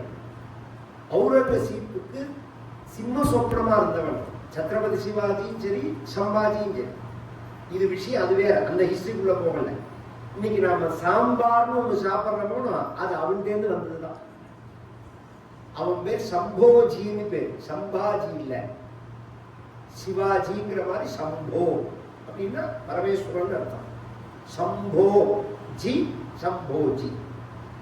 அவன் தஞ்சாவூருக்கு வரும்போது மராட்டி தேசத்துல டால் உபயோகப்படுத்துவான், தமிழ்நாட்டுல புளி உபயோகப்படுத்துவான். இவன் வரதுக்கு முன்னாடி தமிழ்நாட்டுல சாம்பார் கிடையாது, வெறும் புளிக்குழம்பு மட்டும்தான் இவன் உபயோகப்படுத்துறது. சூப்பத்தை தனியா உபயோகப்படுத்துவான். இவன் என்ன பண்ணா, ரெண்டையும் கலந்தான். சமையல் பண்ணவா வச்சிருக்கட்ட ரெண்டையும் கலந்து மிக்ஸ் பண்ணி சாப்பிட்டா ரொம்ப நன்னா இருக்கேன்னு சொல்லி அதுல இருந்து வந்ததுனால அதுக்கு சாம்பாஜி வந்ததுனால சாம்பார்னு பெருது. நிஜமா, விளையாட்டுக்கு சொல்லல, நிஜமே அதுதான். இந்த முதல்ல சாம்பாரை மிக்ஸ் பண்றது அவன் தான். அதுக்கப்புறம் இதுல எத்தனை சாம்பார் இருக்கு, வெங்காய சாம்பார் என்ன, மசாலா சாம்பார் என்ன, அரைச்சு விட்ட சாம்பார் என்ன, ஆயிரம் சாம்பாரை பின்னாடி நீங்க பண்ணலாம். முதல்ல சாம்பார் பண்ணது அவன் தானே. அது மாதிரி முதல்ல வியாக்கியானம் பண்ணது ஸ்ரீதர சுவாமிகள் தான். பின்னாடி வியாக்கியானம் பண்ணினவா தான் மற்றவர்கள் தான். அந்த காவியத்தை எடுத்து தாத்தா போடுறார். கடலங்குடி தாத்தா வந்து தன்னுடைய பப்ளிகேஷன்ல போடுறார். இன்னைக்கு கிடைக்கிறது தெரியல, ரெண்டுல இருக்கா இல்லையா. சேர் என்ன போட சொல்றேன்னா, வாங்க வாங்க, இந்த பின்னாடி சேர் போட சொல்றோம். சேர் இல்லாதவங்க உட்காந்து அந்த இடத்துல எல்லாம் இடம் இருக்கு. கொஞ்சம் விட்டு வழி விட்டுட்டு வந்துட்டு எல்லாம் உட்காந்துக்கிற வாழ்க்கை ஈஸியா இருக்கும். இன்னும் கொஞ்சம் நெருக்கமாவே வந்துக்கலாம் எல்லாருமே. அந்த ஸ்ரீதரிய வியாக்கியானத்தோட இந்த நாராயணியத்தை போட்ட போது அந்த கடலங்குடி சடேசாஷனோட மாப்பிள்ளை தான் அவருதான் தீட்சிதர். அவருக்கு 3 பெண்ணு 3 பேர் கொண்டு. முதல் பொண்ணுக்கு சாரதான்னு பேர்.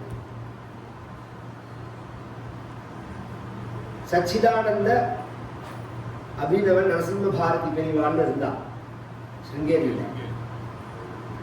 அவருடைய வித்யா அந்த நவராத்திரி சமயத்துல வித்வான்களுடைய சாஸ்திர சதஸும் அதுக்கு இவர் போயிருந்த போது பெரியவா அனுகிரகம் பண்ணி ஒரு பழம் கொடுத்து வம்சவிருத்தி ஏற்படணும்னு இவர் பிரார்த்திக்கும் போது பழம் கொடுத்து குழந்தை பிறக்கும், பொன் குழந்தை பிறக்கும், சாரதான்னு பேர் வையும். முன்னாடி எல்லாம் குழந்தை பிறக்கும், பொன் குழந்தை பிறக்கும், சாரதான்னு பேர் வையி. இதோட நிறுத்திக்கல, அவதார புருஷனை கல்யாணம் பண்ணிப்பான்னு தெரியும். ஒரு அவதாரமான மகான் ஒருத்தரை பர்த்தாவா அடைவான் அப்படின்னு புறக்கறதுக்கு முன்னாடியே தெரிஞ்சு விட்டாள் தெரியுமா. அதுதான் எங்க பாட்டி தாத்தா தான் இந்த அவதார புருஷன் மகா அந்தராம தீட்சிதன் செங்காலம். இந்த தாத்தாவோட பழகினவாளுக்கு தான் நான் சொல்றது புரியும். கோடி பேர் இருந்தாலும் தாத்தா கதையை கேட்டவா இன்னொருத்தரோட அதை கம்பேர் பண்ணவே மாட்டான். ஏன்னா இதை விட இந்த ராஜாஜியே கேட்டாங்க, யார் வைஷ்ணவாலே கேட்டா, நம்ம வைஷ்ணவாலே 1000 பேர் இருக்காளே, அதெல்லாம் விட்டுட்டு நீயே இவர் கதைக்கு போற, ஒரு ஸ்மார்த்தர் சொல்ற கதைக்கு போறேன்னு வந்து ஒரு வித்வான் சண்டை போட்டார். கரெக்டா சாயங்காலம் 5 மணி அவர் ராத்துக்கு வரும்போது, இப்போ உனக்கு ராத்திரி என்ன வேலைன்னு கேட்டாருங்க ராஜாஜி. இன்னைக்கு ஒன்றும் வேலை இல்லைன்னா, அப்ப என்னோட வாழ்ந்த எங்க போறேன்னா, நான் திருவல்லிக்கேணி இந்த ஸ்கூல் இருக்கு பாருங்க, ஹிந்து ஹை ஸ்கூல், அங்க போறேன். எதுக்கு போறேன்னா ஒரு பிரவச்சனம். அவர் கூப்பிட்டாரேன்னு வந்துட்டார். வந்தா தாத்தாவோட பிரவச்சனம் முன்னாடி வந்து உட்கார்ந்துட்டா. இவருக்கு இஷ்டமே இல்லை, அந்த வித்வானுக்கு இஷ்டமே இல்லை. உட்கார்ந்துன்னா உட்கார்ந்து 1/2 மணி நேரம் தான் ஆகிருக்கு. அந்த வித்வான் கண்ணிலேருந்து கண்ணீர் வர, தாரதாரையா கண்ணீர் வர. அப்ப கேட்டார் ராஜாஜி, படிப்புன்னு சொல்றையே, அந்த சாஸ்திரத்துக்கும் இந்த சப்தத்துக்கும் என்ன வித்தியாசம்ங்கிறது நீ உணர்ந்துட்டியான்னு கேட்டார். ராஜாஜி ஒரு பேச்சுல சொல்றார், அது அப்படியே பை ரெக்கார்டு உங்கள்கிட்ட இருக்கு. நீங்க பேசணும் 5 நிமிஷம் அப்படின்னு தாத்தா நம்ம லட்சுமணன் என்ன ரெக்கார்ட் பண்ணது, அவாத்துல உள்ள ரெக்கார்டுல தான் அது இருந்தது. நீங்க பேசணும் 5 நிமிஷம் அப்படின்னு உடனே நான் என்னத்தை பேச போறேன்னா ராஜாஜி, ஏன் நான் பேசுறதெல்லாம் மண்ணை தூங்குற மாதிரி, நீங்க பேசுறதெல்லாம் விதைய விதைக்கிற மாதிரி, இங்க உங்க சப்தங்கள்லாம் விதைக்கிற மாதிரி ஒருத்தர் ஹிருதயத்துல போய் உட்கார்ந்துட்டு அதனால ஒரு பிரயோஜனம் இருக்கு. நாங்க பேசுறதெல்லாம் அழகா இருக்குமே தவிர பிரயோஜனம் இருக்காது. அது மாதிரி அந்த பிரயோஜனம், அந்த சப்தம் பகவத் ஸ்வரூபத்தை ஹிருதயத்துல கொண்டு நிறுத்தும். அதுக்குதான் உபன்யாசம்னு பேர். பாக்கி யார் பேசினாலும் அது கதாகாலட்சேபம், சொற்பொழிவு, இந்த வார்த்தைகள் தான் வரும். உபன்யாசம் அப்படிங்கிறது தாத்தாவோட சப்தத்துக்கு தான் பொருந்துவது. பகவானை கொண்டு பக்கத்துல உட்காந்து வைப்பார். தான் அனுபவிச்ச அந்த குருவாயூரப்பனை உலகம் முழுக்க சுதேசமித்திரன் எழுதினார். அப்புறம் கல்கியில் எழுதினார் நாராயணியத்தை. உலகம் முழுக்க பிரசித்தியாச்சு. யார் வந்தாலும் அவளுக்கு நாராயணியத்தை தான் புஸ்தகத்தை கொடுப்பார் தாத்தா. அனுகிரகம் பண்ணி சுந்தரகாண்டம் நாராயணியம், இதுதான் தாத்தா சொல்றது. என்ன பிரச்சனைனாலும் இந்த பாராயணம் பண்ணு. முதல்ல நாம ஒரு ஸ்டெப் எடுத்து வைக்கணும். பரிகாரங்கள்லாம் சத்தியம், அதுல ஒன்றும் ஆட்சேபனையே கிடையாது. சில பேர் பரிகாரமே பொய்ங்கிறான், அப்படி சொல்லக்கூடாது. நான் தான் சொன்னேன், ஜோசியம் உண்மை, ஜோசியம் தான் பொய்ங்கிறேன்னு. அது மாதிரி பரிகாரம் உண்மை, பண்ணி வைக்கிறவா தான் ஃப்ராட் அப்படின்றதுனால அந்த பரிகாரத்தையும் ஃப்ராட்னு சொல்லலாமா? இன்னைக்கு உள்பட சத்தியமா உள்ளவா பண்ணி வச்சா பலிக்கிற பரிகாரங்கள் இருக்கு. எழுதி கொடுத்துட்டு பண்ண முடியும். இது நடக்கும் சொல்றபடி பண்ணினா நடக்கும் அப்படின்னு. இதெல்லாம் நிறைய நான் சொல்லுவேன். 99% பரிகாரத்தினால மாத்திக்க முடியும் பிரச்சனைகளை. 1% மாற்றணும். அது பகவான் கையில் இருக்காது. அது மாற்ற முடியாதான்னு தெரியாம நாம் முயற்சியே பண்ணாம எப்படி இருக்க முடியும்? உழைக்காதுங்கிறதுக்கு வைத்தியம் பண்றாரு டாக்டர். ஒரு சான்ஸ் தானே, உழைக்குமா அப்படின்னு ஒரு சான்ஸ் தானே. அது மாதிரி நாம முயற்சியே பண்ணாம எப்படி இருக்க முடியும்? அது வேஸ்ட் ஆகாது. இன்னொன்னு சொல்றேன், வைத்தியத்துல நீங்க 10 லட்சம் ரூபாய் செலவிச்சாலும் 0 தான். அது பரிகாரத்துல 10 ரூபாய் செலவிச்சாலும் இந்த ஜென்மால இல்லைன்னாலும் அடுத்த ஜென்மாவுக்கு அது வந்துடும். அந்த புண்ணியம் டிரான்ஸ்ஃபர் ஆகிடும். இந்த ஜென்மாவோட பலிக்கலைன்னாலும் அடுத்த ஜென்மாவுக்கு அந்த புண்ணியம் வந்துடும். எத்தனையோ பேருக்கு நாராயணியம் தான் தாத்தா அனுகிரகம் பண்ணி கொடுத்தது. அதனால நாராயணியம் எங்க பாரு, எந்த ஊருக்கு போனாலும் நாராயணியம், எந்த கதையை சொன்னாலும் நாராயணியம், இப்படி சொல்லி சொல்லி சொல்லி அது பாடமா எடுத்து அதுக்கப்புறம் இப்ப பார்த்தோம்னா எல்லா ஊர்லயும் நாராயணிய கிளாஸ் நடக்கிறது. ஸ்திரீக்கள்லாம் நிறைய பேர் நாராயணியம் கத்துக்கிறாங்க, எத்தனையோ பேர் சொல்லி கொடுக்குறாங்க. இதுக்கெல்லாம் விதை போட்டது யாருன்னா எங்க தாத்தா. இப்படி பிரசித்தமானதுக்கு காரணம் அவர் தான். அவர் அனுபவம், ஏன்னா அவர் சொன்ன மாதிரி இன்னொருத்தர் நீ பரியந்தம் முயற்சி பண்ணாலும் அது வராது. அதனால நாங்கள் எல்லாமே இந்த முயற்சியை ரொம்ப பண்றது கிடையாது. நீ சொன்னையாமே குருவாயூரப்பா அப்படின்னு அவர் சொன்னா நேர குருவாயூரப்போட பேசுற மாதிரி இருக்கணும். நாமெல்லாம் சொல்லும் போது அது ஒரு ஆட் பண்ண மாதிரி தான் இருக்கணும் வார்த்தை. அப்படி ஒரு சப்தம் இந்த நாராயண பட்டத்திரி நாராயணியத்துல மத்தியம புருஷத்துலதான் பேசுறார். நீ சொன்னையாமே குருவாயூரப்பா அப்படிங்கிறது எப்படி வரும் அங்கன்னா எல்லாம் குருவாயூரப்பனை பார்த்து நேர பேசுற மாதிரி.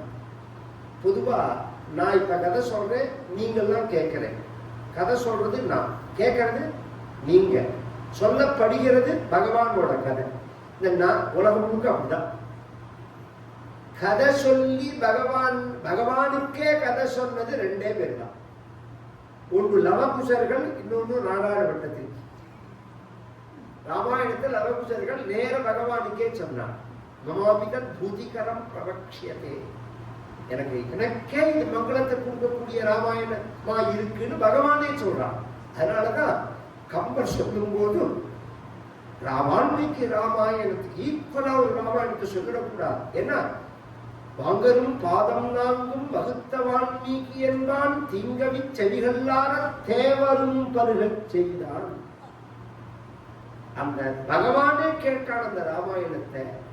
இந்த பெருமை எந்த ராமாயணத்துக்கும் கிடையாது. அது மாதிரி இந்த பட்டத்திரியோட நாராயணியத்தை குருவாயூரப்பனோட நேர பேசுற மாதிரி ஆரம்பிக்கிறார். பாகவதத்தை அனுசரிச்சுதான் ஆரம்பிக்கிறார். பாகவதத்துல பரீட்சித்துங்கிற பஞ்சபாண்டவர்களுடைய பேரன் கங்கை சாபத்தை அடைஞ்சு கங்கை கரைக்கு வந்தா சுகாச்சாரியால் பாகவதன் சொன்னார் அப்படின்னு ஆரம்பம். அந்த முன்னாடி கதையை விட்டுட்டாரு. ஏன்னா இந்த பாகவதம் பிரශ්னமே அப்படின்னா ஷட்பிரஷ்னா முடிவிக்கிருதாகா அப்படின்னு பாகவதத்துல ஒரு ஸ்பெஷல் 6 கேள்வி கேட்கிறா சௌனகாதி மகரிஷிகள். இந்த 6 கேள்விக்கு பதில் தான் பாகவதம். சௌனகாதி மகரிஷிகள்னு ஒரு குரூப், சூதர்னு ஒருத்தர் கதை சொல்றவர், நைமிசாரண்யம்னு ஒரு இடத்துலதான் இது நடந்தது. பலவிதமான கிளாஸ் எடுக்கும் போது ஒரு நாளைக்கு அவர் கிளாஸ் எடுக்க வரும்போது கதை சொல்ல வரும்போது இந்த சௌனகாதி மகரிஷிகள் கேட்கிறார் 6 கேள்வி. நிச்சயமாக சிரேயஸை கொடுக்கக்கூடியது எது, சகல சாஸ்திர சாரம் எது, கிருஷ்ணாவதாரம் என்னதுக்கு பண்ணினான் பகவான், மற்ற அவதாரங்கள் எனக்கு பண்ணினான், கிருஷ்ணாவதாரம் பண்ணி எந்த தர்மத்தை ஸ்தாபிச்சான் பகவான், பகவானால ஸ்தாபிக்கப்பட்ட தர்மம் பகவான் வைகுண்டம் போனதுக்கு அப்புறம் இப்ப எங்க இருக்கு. இந்த 6 கேள்விதான் பாகவதத்துக்கு மூலமே. அதுக்கு பதிலா சூதர் சொல்லும் போது பாகவதத்தை சொல்றேன், நீங்க கேட்ட கேள்விக்கு பாகவதம் தான் பதில் அப்படின்னு உடனே இது யார் பண்ணினார்னா வியாசர் பண்ணினார்.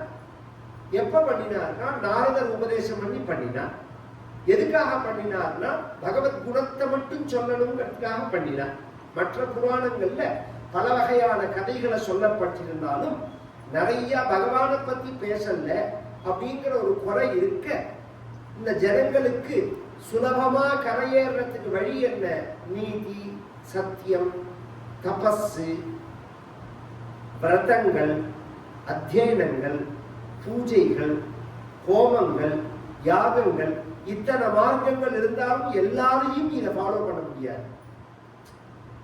எல்லாராலையும் இதை முழுசா கடைபிடிக்க முடியுமா? அப்படியே கடைபிடிச்சாலும் அது ஒழுங்கா இருக்கான்னு கேட்டா கிடையாது. அதுக்காக கடைபிடிக்காம இருக்கக்கூடாது.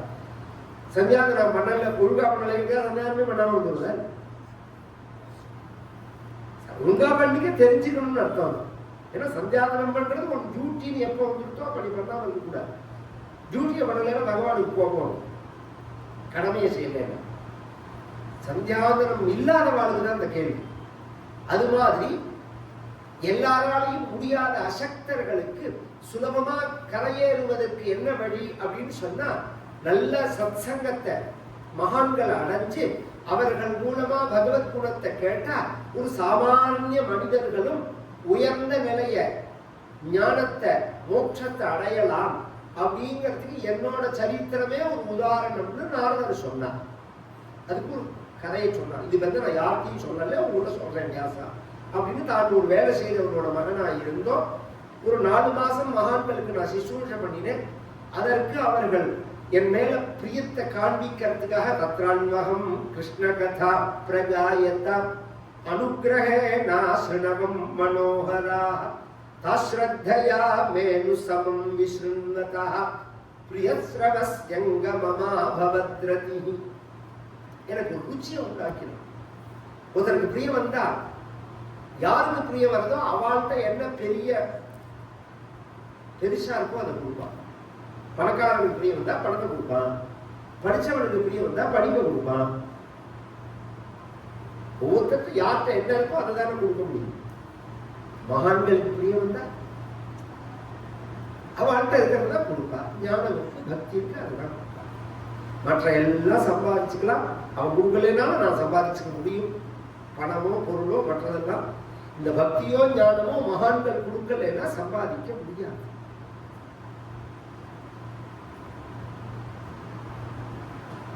இது ஒரு ஆச்சரியம். ஒரு ஐயர் சொன்னார் அப்படிங்கிறது விஷயம் இல்ல. அறவாழி அந்தணன் தாழ் சேர்ந்தார்க்கு அல்லால் பிறவாழி நீத்தல் அறிதுங்கிறார். யார்? வள்ளுவர். இதுக்கு என்ன நீ வியாக்கியானம் பண்ணி வச்சிருக்கானோ தெரியல, அது வேற விஷயம். ஆனா அந்த பேசினாலே புரியுற மாதிரி உள்ள குரல் இது. அறவாழி அந்தணன் தாழ் சேர்ந்தார்க்கு அல்லால் பிறவாழி நீத்தல் அறிது. மற்ற எல்லாத்தையும் தாண்ட முடியும், பிறப்பை தாண்ட முடியாது. ஜனன மரணத்தை தாண்டணும்னா அதுக்கு சித்த சுத்தி வேணும், பக்தி வேணும், ஞானம் வேணும். இந்த பக்திய சத்சங்கம் தான் கொடுக்கும். இதை மையமா வச்சு பாகவதம் பண்ண அத சுகாச்சாரியால் பரீட்சித்துக்கு சொன்னாரு. பாகவதம் ஆரம்பம். அதனால இவர் சொன்னத்திலேருந்து நேரம் ஆரம்பிச்சுட்டார். பட்டத்தில் டைரக்டா சாந்திரானந்தாவபோதாத்மகம் அனுபமிதம் காலதேசாவதிப்யாம் நிர்முக்தம் நித்யமுக்தம் நிகமசதசஹஸ்ரேன நிர்பாஸ்யமானம் அஸ்பஷ்டம் திருஷ்டமாத்ரே புனருபுருஷார்த்தாத்மகம் பிரம்ம தத்துவம் தத்தாவத் பாதி சாக்ஷாதி குருபவனபுரே ஹந்தபாக்யம் ஜனானா. அங்க சுகாச்சாரியால் பரீட்சித்துக்கு என்னத்தை சொல்றாருன்னா, நிர்குணமே சகுணம், பக்தியே ஞானத்தை கொடுக்கும். இந்த ரெண்டு விஷயங்கள். உலகம் முழுவதும் உருவ வழிபாடு, உருவமற்ற வழிபாடுன்னு இருக்கு. உருவ வழிபாடு வசத்தியா, உருவமற்ற வழிபாடு வசத்தியா? இந்த மதம் உருவ வழிபாட்டை சொல்றது, இந்த மதம் உருவமற்ற வழிபாட்டை சொல்றது. இந்த சண்டையெல்லாம் மொத்தவாளுக்கு தான், நமக்கு கிடையாது. ஏன்னா நமக்கு உருவமற்ற வழிபாடு உண்டு, உருவ வழிபாடு உண்டு. நம்ம மதம் என்ன சொல்றதுன்னா, நம்ம சாஸ்திரங்கள், மதம்ங்கிற பேரை பின்னாடி வந்து மதம் முடிச்சப்பறம் தான் வந்து வச்சுக்கோங்க. முதல்ல இது சனாதன தர்மம்னு பெயர். வைதீகமான சாஸ்திரத்தை பிரமாணமாக கொண்ட ஒரு வாழ்வியல் முறை. இதுல என்ன சொல்றது அப்படின்னு சொன்னா,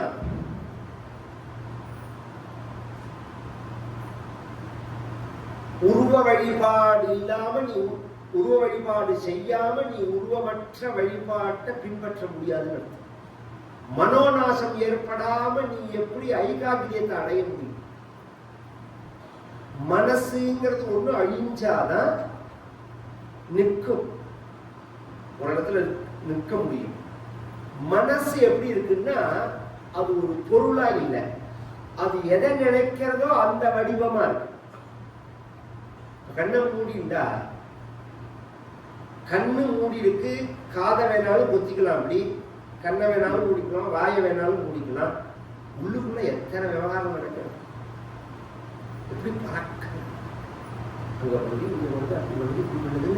ஒரு 2 நிமிஷம் இல்லை, 20 செகண்டுக்குள்ள தலை வெடிச்சு போற மாதிரி. ஒரு செகண்ட் கண்ணதை வந்து பார்த்தா தேவையில்லைன்னு தோன்றது. ஏதோ கையில் இருக்கிற பேக்கை யாரோ புரியும் ஓடுற மாதிரி படாம கண்ணை விழிச்சு பார்த்துட்டு, இப்ப நல்லா விழிச்சு பார்த்து என்ன மண்ணாங்கட்டி அடைஞ்சோம், இப்ப என்ன பறி போச்சது அப்படின்னு யாருக்கா தோணுமா? திறந்துட முடியுமா? மூடிட முடியுமா? முடியவே முடியாது. எதை வேணாலும் செய்யலாம், மனசை அடக்க முடியாது. மனசை அடக்கிறது அவ்வளவு சுலபம் இல்லை. அதை எப்படி அடக்கணுங்கிறத பகவான் சொல்றான். அபியாச வைராக்கியாபியாம் தன்னிரோதா அப்படின்னு பதஞ்சலியோட யோக சூத்திரம். அதை பகவான் பகவத்கீதையில சொல்லும் போது அபியாசேனது கௌந்தேயே வைராக்கியேனச்ச கிருஹ்யதே அப்படிங்கிறார். இதெல்லாம் யோக சாஸ்திர விஷயம். பக்தி மார்க்கத்துல இது எப்படி வருதுன்னா, அது ஒரு பொருளை நினைக்கிறது தானே அதோட தன்மை. அந்த பொருளா பகவானுடைய உருவத்தை கொடுங்க. அந்த பொருளா பகவானுடைய உருவத்தை கொடுத்துருவோம்.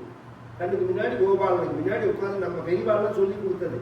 கோவில்ல வந்து நல்லா சுத்தி எல்லாத்தையும் பார்த்துட்டு ஒரு ஓரத்துல போய் உட்காந்து போன்னு சொல்றா பத்தியில. கோவில்ல உட்காந்துட்டு போகணும்னு தான் இன்னைக்கு அது அப்படி நின்று முடிஞ்சு போயிடுது. அதுவும் எப்படின்னா கொடுத்த சுற்றுலா தின்னு போறதுக்கா? அதுக்காகவா அவ சொன்ன கோவில்ல தரிசனம் பண்ணிட்டு உட்காந்துட்டு போகணுங்கிறாலும் ஏன் உட்காந்துட்டு போகணுங்கிறா? இப்ப உள்ள வேணுகோபாலனை பார்த்தவே உலகத்துல எந்த வேணுகோபாலனுக்கும் இல்லாததான ஸ்பெசிபிக்கா மன்னாருடைய ராஜகோபாலனுக்கு கூட கிடைக்காத ஒரு பாக்கியம் என்ன? நித்தியம் வெண்ணெய் காப்பி. நீங்க கவனிச்சிருக்கிறாங்க இல்லையா? இதுல ராஜகோபாலன் தான் வெண்ணெய்க்கு பிரசித்தமான கோபாலனே மன்னாருடைய ராஜகோபாலன் தான். அவருக்குமே இது கிடைச்சிருக்கான்னு எனக்கு தெரியல. நம்ம வேணுகோபாலனுக்கு நித்தியம் வெண்ணெய் காப்பி. விதவிதமா அதுவும் அந்த பூஜை பண்ணவா இருக்காங்க. எவ்வளவு ஸ்ரத்தையா அந்த 3 பேரும் சேர்ந்து விதவிதமா கிருஷ்ணனுக்கு ஒவ்வொரு நாள் இருந்த மாதிரி ஒரு நாள் இருக்கக்கூடாதுன்னு மாத்தி மாத்தி அந்த வெண்ணெயில அலங்காரம் பண்ணி, அதனால தானே நம்மளால அனுபவிக்க முடியாது. அப்ப அந்த ரூபத்தை ஒரு நிமிஷம் கண்ண முடிக்கணும். 5 செகண்டா 10 செகண்டா அந்த பகவான் நமக்கு எப்படி தெரியறான்னு பார்க்கணும். அது கலைய ஆரம்பிக்கிறதே திருப்பி அந்த பகவானை பார்க்கணும், திருப்பி கண்ண மூடணும். இது அபியாசம். அப்ப உருவ வழிபாடுங்கிறது உருவமற்ற வழிபாடுக்கு நம்மளை கொண்டு செல்லும். ஆனா உருவமற்றத்திலேருந்து தான் உருவம் வந்துருக்கு. இது வேதாந்தம்.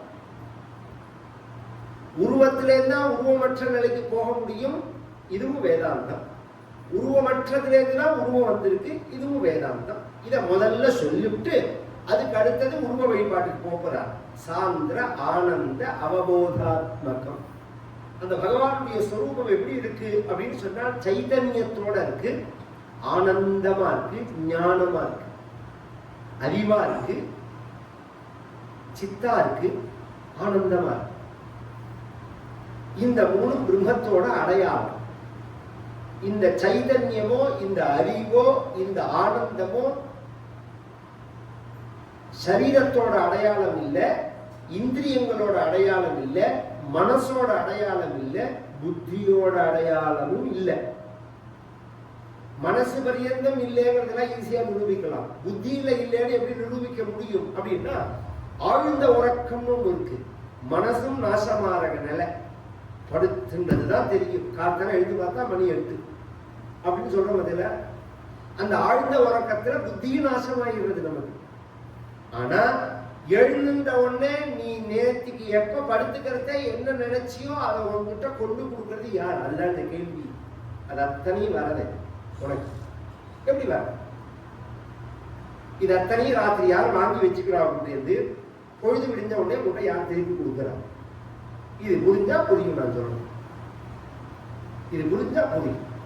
இதுல குளநபடி வந்துருச்சுன்னா எல்லாம் இருந்து மெயின் சுவிட்ச் ஆஃப் பண்ற மாதிரி ஆயிடும். கண்ணு தெரியாதவா உண்டு, காது கேட்காதவா உண்டு, வாய் பேசாதவா உண்டு,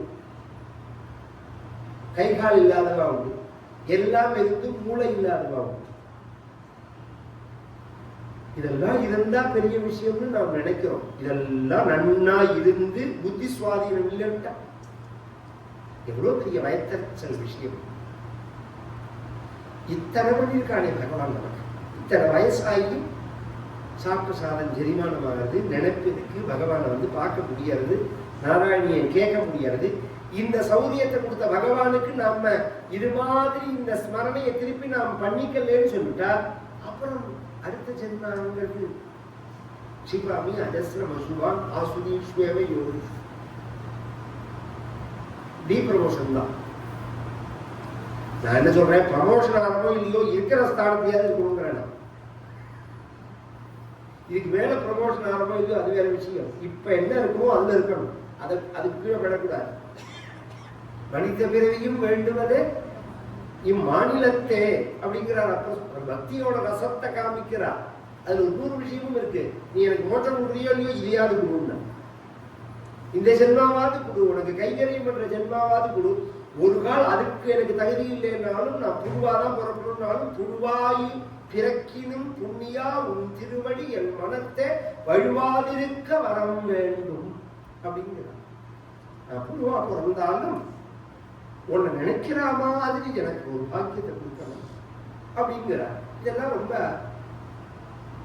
உணர்ச்சி இல்லை, இதெல்லாம் அறிவுபூர்வமான விஷயம். இந்த சொரூபமா இருக்கிற பகவான் அனுபவீரம். அவருக்கு உபமானமா ஒன்றை சொல்ல முடியாது.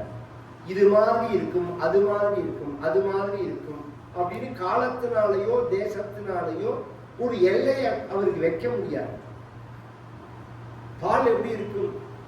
கொக்கு மாதிரி இருக்கும். கொக்கு எப்படி இருக்கும்? பால் மாதிரி இருக்கும் அப்படி சொல்லலாம். பகவான் எப்படி இருப்பான் அப்படின்னா, பகவான் எப்படி இருப்பான்னு பகவானை காமிச்சு தான் சொல்ல முடியும். நாமெல்லாம் சொன்னாலும் அதெல்லாம் பொருந்தவும் பொருந்தாது. நம்மளோட பிரியத்துக்காக அப்படி சொல்லிக்கிறோம். நீலமேக சியாமலா கோபாலா அப்படிங்கிறோம். நீலமேகமா இருக்கான் பகவான். ஒரிஜினலா மேகத்துக்கு நீளமே கிடையாது. இங்கேருந்து எல்லாம் நீளமா தெரியாது பூமியினால. அங்கேருந்து பார்த்தா பூமி தான் நீளமா தெரியும். ஆகாசத்துக்கு ஏது கலர். அப்ப அது நம்ம சொல்ற வார்த்தையே பொருந்த. நம்ம மனசுல நிறுத்திக்கிறதுக்காக அப்படி சொல்லணும். எந்த அனுபமிதம் எந்த வார்த்தையாலையும். அதனாலதான் ஒப்பிலியப்பன்னு பேரு பகவான். ஒப்பில்லாதவன் குத்தப்பன் மணியப்பன் கண்ணப்பன் தன் ஒப்பாரில்லா பண் அப்படின்னு ஆழ்வார்கள் பாசுரம். ஒப்புங்கிறது தான் முதல்ல உள்ள வார்த்தை. உப்புங்கிறது ரெண்டாவது வந்த வார்த்தை. உப்பு இல்லாம நைவேத்தியம் பண்றான்னா அதெல்லாம் பின்னாடி வந்த கதை. ஒப்பில்லாதவன் அப்படிங்கிறது தான். அதனாலதான் தனக்கு உவமை இல்லாதான். இனிமே நான் குரல் தான் சொல்லணும்னு தீர்மானம் பண்ணியிருக்கேன். ஏன்னா உண்மையான குரலையாவது ஜனங்கள்ட்ட கொண்டு சேர்க்கும். போய் தனக்கு உவமை இல்லாதான் தாழ் சேர்ந்தார்க்கு அல்லான் மனக்கவலை மாற்றல் அறிவு. தனக்கு உவமை இல்லாதான் இருக்கணும். உவமையே சொல்ல முடியாது. இது மாதிரி இருப்பான் அப்படின்னு காலத்துல சொல்ல முடியாது. கால தேசத்துக்கு அவதிக்கு எல்லை கிடையாது. இந்த பகவானுக்கு காலதேசங்களால எல்லையை கற்பிக்க முடியாது. இந்த காலத்துல இருந்தான், இந்த தேசத்துல இருந்தான், இந்த வடிவத்துல இருந்தான் அப்படின்னு சொல்ல முடியாது. எப்போதும் இருந்தான், எப்போதும் இருக்கான், எப்போதும் இருப்பான், எல்லா காலத்திலையும் இருக்கான், எல்லா தேசத்திலையும். அதனாலதான் பிரகலாதர் கேட்ட போது எங்குள்ளான் அப்படின்னு உடனே ஸ்பெண்ட் ஆயிட்டான். கஸ்மாத் எங்க இருக்கான் அவன்? குவாசவு எதி குவாசு மேல வரப்போது இல்லையே. அதுக்கு அவன் என்ன சொல்றான் பதில் தெரியுமோ? இந்த தூள்ல இருக்கான்னு அவன் சொல்லல, சர்வத்திரன். பிரகலாதன் சொன்ன பதில் அதுதான். எங்க இருக்கான்னு கேட்டா அவன் இல்லாத இடமும் இருந்தான் அல்லவோப்பா இருக்கிற இடத்த சொல்றது. நிக்கம தமிழ் தமிழ் தமிழ் தமிழ் தான். நிக்கமர நிறைந்திருக்கும் பேரானந்தமே அப்படிங்கிறார் வள்ளலார். இந்த பரமாத்மாவை பற்றி சொல்லும் போது நிக்கமர நிறைந்திருக்கும். அது இல்லாத இடமும் கிடையவே கிடையாது. இங்க இருந்தா இங்க இல்லைன்னு நீ சொல்லவே முடியாது. அப்புறம் தான் அவன் கஸ்மாத் ஸ்தம்பே இந்த தூள்லையே இல்லை அப்படின்னு கேட்டா திருஷ்யதேன் தான் பிரகலாத். அது மாதிரி இந்த தெய்வம்ங்கிறது எல்லா தேசத்திலையும் உண்டு, எல்லா காலத்திலையும் உண்டு, எல்லா ரூபம். ஒரு ஒரு எறும்பு ஓடுறது நம்ம கண்ணுக்கு தெரியறது கடைசி உருவம் எறும்பு தான் வச்சுக்கோங்க. அந்த எறும்பு ஓடுறது அது ஒரு சைத்தன்யம் இருக்கும். ஒரு ஒரு அசைவு இருக்கு பத்தியா, அதை போட்டு அடிச்சுட்டா அப்படியே மல்லாக்க கிடக்கும். அந்த சைத்தன்யம் இருக்கு, அதுதான் தெய்வம்ங்கிறது. நீ தேடுறது கிடையாது, எங்கேயோ தேடலாம் அப்படிங்கிறது நினைக்காத. அந்த சைத்தன்யம் தான் பகவத் ஸ்வரூபம் அப்படிங்கிறது. அந்த சைத்தன்யத்தை ஒன்றுகிட்ட உனக்கு பார்க்கிற சக்தி இருந்துருச்சுன்னா நீ வெளியில பார்க்க வேண்டாம். இப்ப கேட்கலாம், அந்த சைத்தன்யம் தான் பகவான். அப்புறம் எனக்கு கோவில் கோவில் தான் பத்து வேஸ்ட். வள்ளலார் வந்து கோவிலை கட்ட சொன்னாரா? அதெல்லாம் அந்த சப்ஜெக்ட். வள்ளலார், கோபாலகிருஷ்ண பாரதியார், வள்ளலார், திருவள்ளுவர், இவா சொன்னது வேற, இவாளை புரிஞ்சின்ற விதம் வேற, இவாளை பத்தி பிரச்சாரம் பண்ற விதம் வேற. ஒரு இடத்துல ஒரு வார்த்தை சாஸ்திரத்தை மீறி நம்ம பாரதியார் பேசினதே கிடையாது. அவர் பேசுறது அத்தனையும் சாஸ்திரம்னு என்னால ப்ரூவ் பண்ண முடியும். ஃபர்ஸ்ட் விஷயம். அது மாதிரி திருவள்ளுவர் பேசினது அத்தனையும் வைதீக மதத்தை சார்ந்த வார்த்தைகள். நான் கவனிச்சு கேட்கணும். நான் சொல்றது உயர்ந்த குரல் அப்படின்னாலும் இது சொல்லப்பட்ட விஷயம் அத்தனையும் வேத சம்பந்தமான வார்த்தைகள். மற்ற மதங்கள் அதை இழுத்து பேசியிருக்கலாம். இதுல எது முன்னாடிங்கிறது தான் கேள்வி. நம்ம தயானந்த அரசு சொல்லுவாரு. ஒரு உதாரணத்துக்கு அவர் சொன்னதை சொல்றேன். குரான்ல என்ன இருக்கோ அதுதான் கீதையில இருக்குன்னு யாராவது சொன்னா கோபம் வருது. கீதையில என்ன இருக்கோ அதுதான் குரான்ல இருக்கு. எது முன்னாடி வந்ததுன்னு கேட்பாரு. எதுனா முன்னாடி வந்தது அதை சொல்லுவோடா, அதுதான்டா முக்கியம். ஃபர்ஸ்ட் எது அப்புறம் எது, அதுதான் இந்த கேள்வி. அப்ப இந்த மூணுமே உண்மையை சொன்ன விஷயம் அபூர்வமானது. நாம புரிஞ்சின்றது அல்லது நமக்கு சொல்லப்பட்ட விதம் வேற விதமானது. இந்த நீக்கமர நிறைந்திருக்கக்கூடிய பரமாத்மா இருப்பாரு, ஒரு சைத்தன்யம். அந்த சைத்தன்யத்தை கோவில்ல தான் பார்க்கணுமா? உங்களுக்கு தெரிஞ்சுட்டா விஷயமே இல்லை. கோவில்ல தேவை காத்து இருக்கு. ஒரு 100 வருஷம் முன்னாடி ஃபேன் உண்டோ? 100 வருஷம் முன்னாடி உள்ள வாழ்க்கைலாம் வேர்க்காம இருந்ததா? நம்ம தாத்தா, உங்களுக்கு ரொம்ப வயசான வாழ்க்கை நான் சொல்றது தெரியும். ரேடியில தாத்துல படுத்துக்கிறது ஒரு விசிறி வச்சுருக்கோம். 5 நிமிஷத்துக்கு ஒரு தடவை விசிறி தூங்குறாரா விசிக்கிறாரா அதுவே முடியாது. 5 நிமிஷம் தூங்குவார், வேர்த்தவனே திருப்பி விசிறிக்கும். கதவை திறந்து வச்சுன்னு படுத்துப்பான். அது ஆனால் நல்ல ரொம்ப பேர் கேட்பான் அப்படி இப்படி தூக்கம் வரணும். நீங்க ஏசி ரூம்ல 10 மணி நேரம் தூங்கினாலும் கிடைக்காத எனர்ஜி ஓப்பன் ஸ்பேஸ்ல நல்ல ஆக்சிஜன் உள்ள இடத்துல 2 மணி நேரம் தூங்கினா போகும். அவ்வளவு செல்லுன்னா எனர்ஜியா நாம அதை அனுபவிக்க விட்டுட்டோம், குறைச்சுன்னு வரோம். அதுதான் விஷயம். அதை அனுபவிச்சா இன்னைக்கும் கிராமத்துக்காரன் ஃபேன் போட்டுக்குவான். ஃபேன் போட்டா உடம்பு வலிக்கிறதுப்பா. இந்த காத்து பட்டா உடம்பு வலிக்கும். ரொம்ப பேருக்கு தெரியாது, உடம்பு வலி வரும். ஓப்பன் பிளேஸ்ல தூங்கினா அந்த எனர்ஜியே கிடைக்குமா? இப்பதான் ஃபேன் வந்திருக்கு. ஏன் ஃபேன் வந்தது? அந்த எல்லா இடத்துலயும் தானே காத்து இருக்கு. அப்புறம் எடுத்துக்கு உனக்கு ஃபேனு. கோவில் என்னதுன்னு கேட்கிறவாளுக்கு சொல்றேன். எல்லா இடத்துலயும் தான் தெய்வம் இருக்கு, என்னதுக்கு கோவில்னு கேட்கிறானே. அது மாதிரி எல்லா இடத்துலயும் தான் காத்து இருக்கு, உனக்கு என்னதுக்கு ஃபேனு? அதை போக்கஸ் பண்ணி கொடுக்கறதுக்கு ஒன்று ஃபேன் ஒரு சாதனம் தேவைப்படுற மாதிரி எல்லா இடத்துலையும் நீக்கமர நிறைந்திருக்கக்கூடிய பரம்பொருளை நமக்கு போக்கஸ் பண்ணி கொடுக்குற இடம் தான் ஆலயங்கள்ங்கிறது. அதனாலதான் ஆலயம்னு பேரு. அந்த அந்த சைதன்யம் லயமாகக்கூடிய இடம், நாம் லயமாக வேண்டிய இடம் அப்படிங்கிறதுனால நிர்முக்தம் எப்போதும் பந்தம் இல்லாததா இருக்க, விடுபட்டதா இருக்கு. அது பந்தப்படல. பந்தப்பட்ட மாதிரி நீ நினைக்கிற. இது ரொம்ப இவர் சொன்னார், இவர் தான் மாமா 8 நாளுக்குள்ள நாராயணிக்கு கல்யாணம்னா எனக்கே அந்த கவலை உண்டு. இந்த நான் முதல் 12, 10, 11ஆவது வருஷம் வரைக்கும் மாமி சொன்னாங்க. அது எப்படின்னு சொல்ற கேள்வி அவர் இவெல்லாம் ஆரம்பிக்கும் போது ஒரு விஷயத்த சொல்லும் போது இவர் ரொம்ப தேவைப்படுறதுங்கிறதுக்காக இந்த ராமாயணம் முழுக்க ஒரு மாசம் சொல்லியிருக்கேன், வால்மீகி ராமாயணம். அது மாதிரி வருஷா வருஷம் பாகவதம் சொல்லியிருக்கேன். வருஷா வருஷம் 6 வருஷமோ 7 வருஷமோ பாகவதம் தனித்தனியா சொல்லி இந்த ஏன்னா டைம் கிடைக்கல அப்படிங்கிற மாதிரி. அது மாதிரி தான். ஏன்னா அவ்வளவு விஷயம் எப்போதும் அது பந்தப்படாம இருக்கு அப்படின்னா இப்ப இது இருக்கு. இது ஒரு பாத்திரம். ஒரு பாத்திரத்துக்குள்ள ஒரு ஸ்பேஸ் இருக்கு, வெளியிலேயே ஸ்பேஸ் இருக்கு. கவனிச்சு கேளு. நம்ம உள்ளேயும் தெய்வம் இருக்கு, வெளியிலையும் தெய்வம் இருக்கு. நம்ம உள்ள இருக்கக்கூடிய தெய்வத்தை ஜீவாத்மா அப்படின்னும் வெளியில இருக்கக்கூடிய தெய்வத்தை பரமாத்மா அப்படின்னு நாம சொல்றோம். இந்த ஜீவாத்மா பரமாத்மா பேதம் அப்படிங்கிறது இதை பத்தி நிறைய பேசியிருக்காங்க. இது பேதம் கிடையாது, ஆவரணத்தினால பேதமே தவிர அந்த ஆவரணம் போச்சுன்னா பேதம் போயிடும்னு சொன்னது ஆதிசங்கரர் தான்.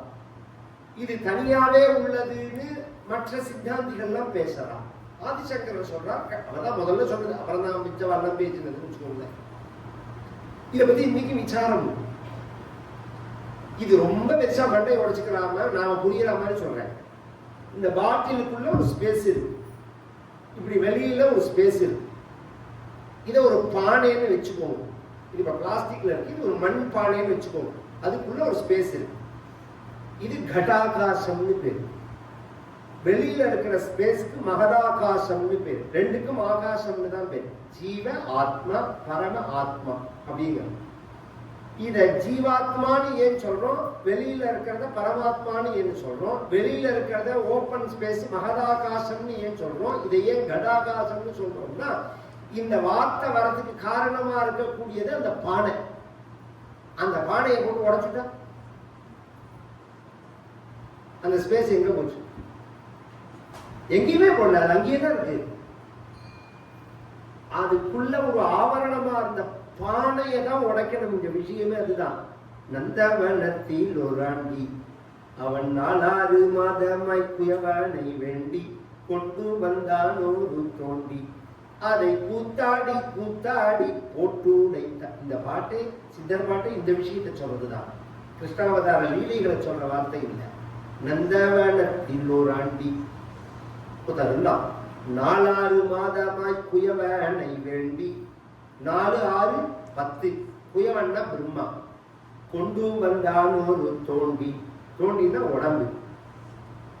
அதை உடைக்கிறதுக்கு என்ன வழினால் கூத்தாடி கூத்தாடி பகவன் நாமாவை சொல்லி குதிச்சு குதிச்சு பகவன் நாமாவை சொன்னா போட்டு உடை தாண்டி பஜனையினால நாம சங்கீர்த்தனத்தினால இந்த ஜென்மா தொலையும் அப்படிங்கிறதுக்காக சொல்லப்பட்ட பாடலை. இன்னைக்கு பாடல்களாமே எந்த சூழ்நிலையில அவ பாடினா என்ன அர்த்தத்துல பாடினான்னு தெரியாம இவ பாடுறதே ஒரு வகையா இருக்கு. கதறின் பாடின பாட்டெல்லாம் இன்னைக்கு அவக்களமா பாடுறாங்க மேடையில. அது மாதிரி ஆயிட்டு வச்சுக்கோங்களேன். என்ன சுச்சுவேஷன்ல அந்த பாட்டு பாடப்பட்டது, என்ன மனோபாவத்துல பாடப்பட்டது. பாவம் தானே முக்கியமா. இந்த பாவத்தை அடையறதுக்கு தானே சங்கீதமே. அது இல்லைன்னா வெறும் மண்ணுதான். இந்த விஷயம் இந்த ஆகாசம்ங்கிறது பந்தப்படவே இல்லை. அது பந்தப்படாம தான் இருக்கு. அதை பந்தப்பட்ட மாதிரி காமிக்கிறது இந்த பானை தான். ஏன்னா அந்த பானையை உடைச்ச உடனே ஓடி போயிடுது ஆகாசம், எங்கேயாவது போயிடுதுன்னு சொல்ல முடியுமா? எங்கேயுமே போல. அது எல்லா இடத்துலையும் எப்போதுமே இருக்காது. அது மாதிரி நிர்முக்தம், எப்போதும் பந்தப்படாதவன் பரமாத்மா. நம்மளை விடுவிக்கிறவன் நித்தியமுக்தன். நித்தியமுக்தனா இருக்கான், நிர்முக்தனா இருக்கான். நம்மளை விடுவிக்கிறவனாகவும் இருக்கான், விடுதலை அடைஞ்சவனாகவும் இருக்கான். அப்பேற்பட்ட பரமாத்மாவை பத்தி நாம் எப்படி தெரிஞ்சுக்கிறதுக்கு முதல் காரணமா அமைஞ்சது எதுனால் நிகம சகசிரேன நிர்பாசியமானம். நிகமம்னா வேதம், சகசிரம்னா 1000.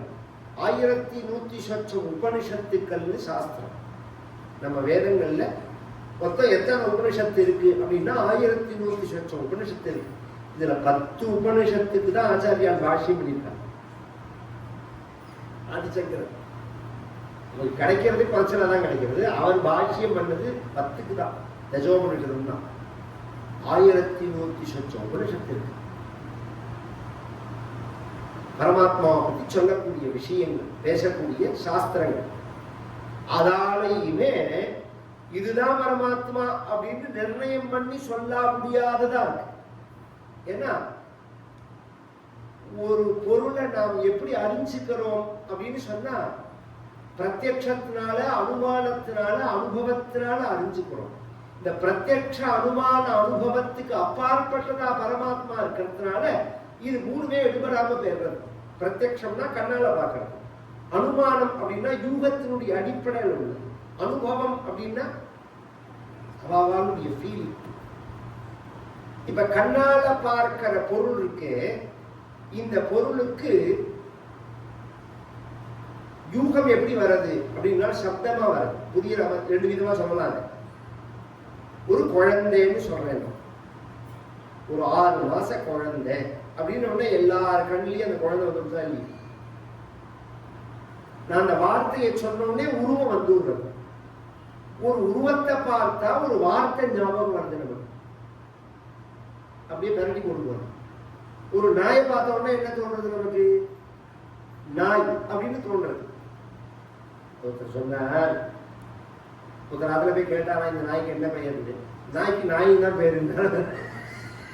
இதுக்கு எதுக்கு ஒரு பேரை வச்சுட்டு அதை வேற சொல்லப்படுற என்ன? நாய்க்கு நாய்க்கு தான் பேரு. ஒரு நாயை பார்த்தா நமக்கு என்ன ஞாபகம் வரும்? என்ன வார்த்தை ஞாபகம் வரும்? நாய்க்கு தான். நீ என்ன வேணாலும் பேரை வச்சு கூட்டுக்கோ, கொஞ்சிக்கோ, அதெல்லாம் வேற விஷயம். உனக்கு என்ன ஞாபகம் வரும்? நாய் அப்படிங்கிற சப்தம் தான் ஞாபகத்துக்கு வரும். ஒரு பொருளை பார்த்தா சொல்லு ஞாபகத்துக்கு வருது, சொல்ல பார்த்தா பொருள் ஞாபகத்துக்கு வருது. இது ஒரு அப்படியே இருக்கட்டும். சில சொல்கள் பொருள் இல்லாம இருக்கு. கதவை துறை அப்படின்னு சொன்னா கதவு தெரியாது, துறக்கிறதுன்னா என்ன?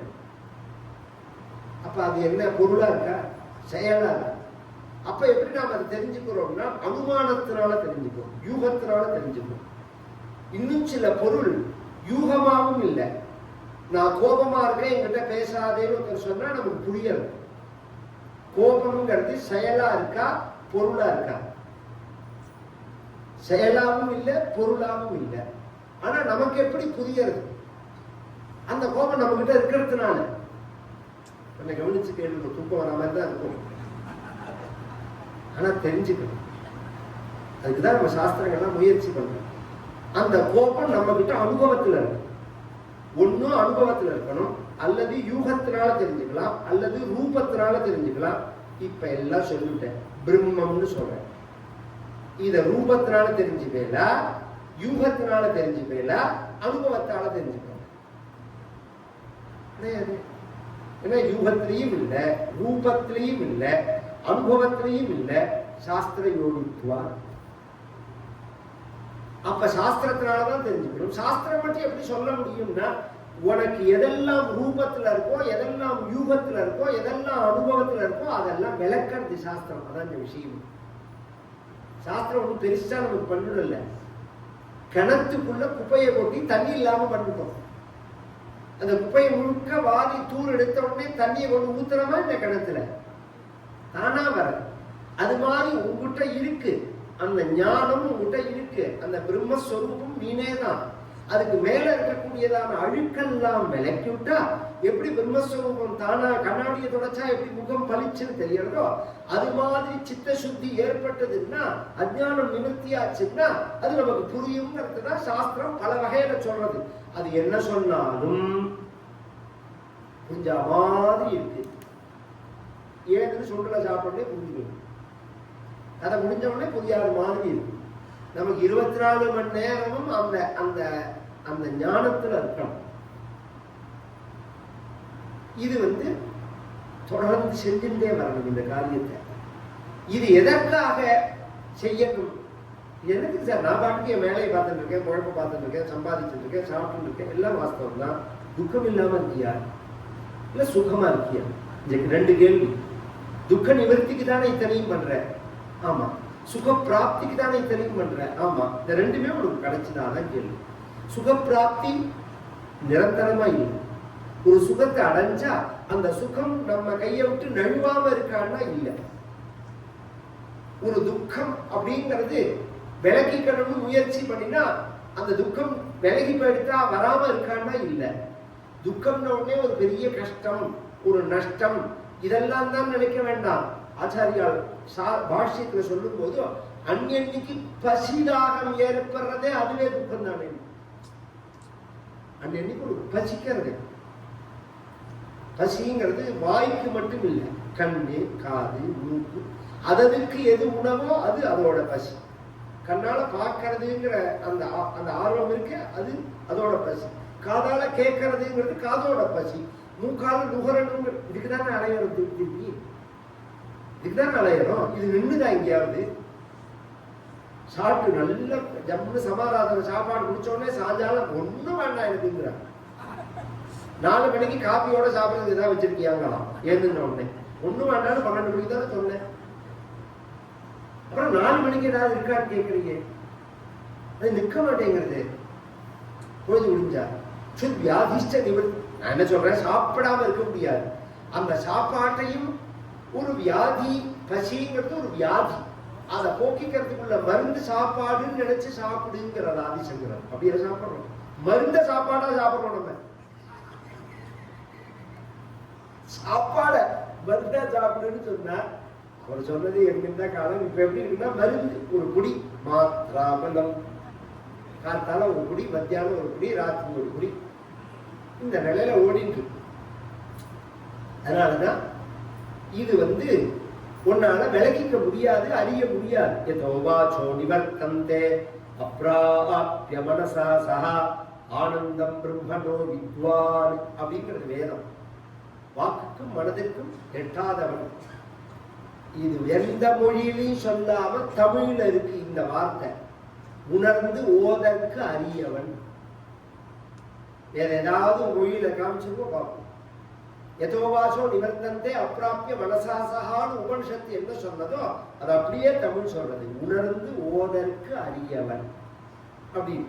அப்பேற்பட்ட பிரம்மஸ்வரூபம் சாஸ்திரங்களால தெரிஞ்சுக்கணும். நிர்பாஸ் அஸ்பஷ்டம், கண்ணுக்கு தெரியாது. கண்ணால பார்க்கறதெல்லாம் கடவுள் இல்லை. அப்ப கடவுளே இல்லையான்னா இருக்கு. உன் கண் எதால பார்க்கறதோ அதுதான் கடவுள். ரொம்ப ஈஸியா புரியுற மாதிரி சொல்றதுக்கு. அப்ப கண்ணால பார்க்கறதுலாம் கடவுள்லே சொல்ல முடியாது. நம்ம வேணுகோபாலர் கடவுள்ல சொல்ல முடியுமா? நம்ம புரியறதுக்காக சொல்றேன். நீ பார்க்கறது கடவுள் இல்லைங்கிறது என்ன அர்த்தம்னாங்க, நீ பார்க்கிற திரவியம்னு அர்த்தம். ரொம்ப பேருக்கு அந்த விஷயமே புரியல. அவன் சொன்னோடனே அப்படியே மூடத்தனமா கேட்டுக்கான். இது மண்ணுலால இருக்கு, கல்லால இருக்கு, உலோகத்தினால இருக்கு, மரத்தால இருக்கு, பேப்பரால இருக்கு, எப்படி வேணாலும் இருக்கட்டும். அது எதால செய்யப்பட்டதுங்கிறது விஷயம் இல்லை. அதுல ஒரு ரூபம் இருக்கு, அதுதான் பகவான்.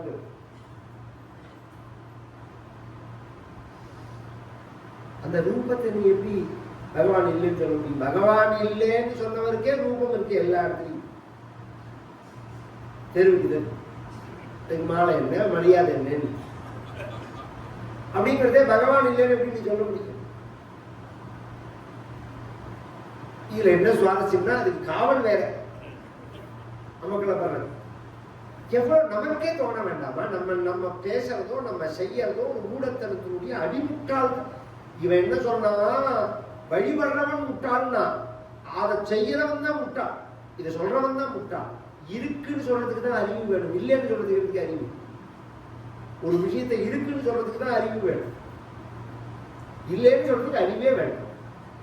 இந்த விஷயம் என்னன்னா அந்த ரூபம் இருக்கே அதுதான் பகவான்கிறது. அஸ்பஷ்டமா இருந்தாலும் திருஷ்டமாத்திரே குணா ஒரு புருஷார்த்தாத்மகம் பிரம்ம தத்துவம் தத்தாவத் பாதி சாட்சாத். இப்படி சொல்லப்பட்டதான பரமாத்மா குருவாயூர்ல குருவாயூரப்பனா பிரகாசிக்கிறார். அந்த ஆச்சரியம் என்னத்தினால என்றால் கருணையினாலே. உன்னால அப்படி இத்தனை பரிசிரமப்பட்டாலும் உன்னால பார்க்க முடியாத பகவான் நம்ம மேல உள்ள கருணையினால ஒரு ரூபத்தை எடுத்துட்டு குருவாயூர்ல பிரகாசிக்கிறான். இப்பேற்பட்ட ஒரு அபூர்வமான ஒரு வஸ்து, துர்லபிய வஸ்து, அடைய முடியாததான எத்தனை கோடி ஜென்மா நீ தபஸ் பண்ணாலும், சாஸ்திரம் வாசிச்சாலும், யோகத்தை அபியாசம் பண்ணினாலும், வைராக்கியத்தை கடைபிடிச்சாலும் அடைய முடியாது. ஏன்னா உன்னோட செயலுக்கு விலை இல்லை பகவான். நான் இத்தனை ரூபா கொடுத்தா இந்த சாமான் கிடைக்கும்னு மார்க்கெட்ல நிர்ணயம் பண்ணி வைக்கிற மாதிரி, நான் இந்த பூஜை பண்ணினா பகவான் கிடைப்பான், இத்தனை வருஷம் தபஸ் பண்ணினா பகவான் கிடைப்பான்னு எங்கேயாவது இருக்காங்க? 10,000 வருஷம் தபஸ் பண்ணின வாழ் இருக்கா, லட்சம் வருஷம் தபஸ் பண்ணின வாழ் இருக்கா, ஆயிரக்கணக்கான வருஷம் தபஸ் பண்ணின வாழ் இருக்கா, 6 மாசம் தபஸ் பண்ணினவனு இருக்கா, அரை நாள் தபஸ் பண்ணினவனு இருக்கா. தபஸே பண்ணாதவன்ட்டி பகவான் நின்றான். அம்பரீஷன் அவன் தபஸே பண்ணல. ஒரு நாள் கண்ணை மூடி ஒரு இடத்துல உட்காரல. அம்பரீஷான்னு நேரம் வர கூப்பிட்டு பார்த்துட்டு வர. இதுக்கு யார் பதில் சொல்ல முடியும்? அவன் 10,000 வருஷம் தபஸ் பண்ணினான். பிரச்சேதசர்கள் சில பேர்கள், அவர்கள் 10,000 வருஷம் கழிச்சுதான் பகவானை பார்த்தார்கள். இல்ல பார்க்க முடியல, எப்படி வேணாலும் வச்சுக்கோங்க. அம்பரீஷன் தபஸே பண்ணல, பகவான் வந்தான் என்றால் அது அவர் இஷ்டம். உன்னோட செயலுக்கு அவர் பலன் இல்ல, பல தாத்தா தான். அவன் பலன் கிடையாது. கவனிச்சு கேட்கணும். உன்னோட கர்மாவுக்கு அவன் பலன் கிடையாது, அவன் பல தாத்தா. அவனே பலனா வரணும்னா அதுக்கு பக்தி வேணும். அதுதான் நிஷ்காமிய பக்தின்னு பேர். ஏவம் துர்லப்ய வஸ்துன்யபி சுலபதயா ஹஸ்தலப்தே யதன்யதி. இப்படி கிடைச்ச பகவான தன்வா வாசா தியா வா. தன்வான சரீரம், வாக்குன சப்தம், தியான்னா புத்தி, மனசு. திருக்கரணம்னு சொல்லுவா சாஸ்திரங்கள்ல. 3 நாளையும் வழிபடணும். மனசுனால நினைக்கணும், வாயால பேசணும், உடலால கைங்கரியம் பண்ணணும் கடவுளுக்கு.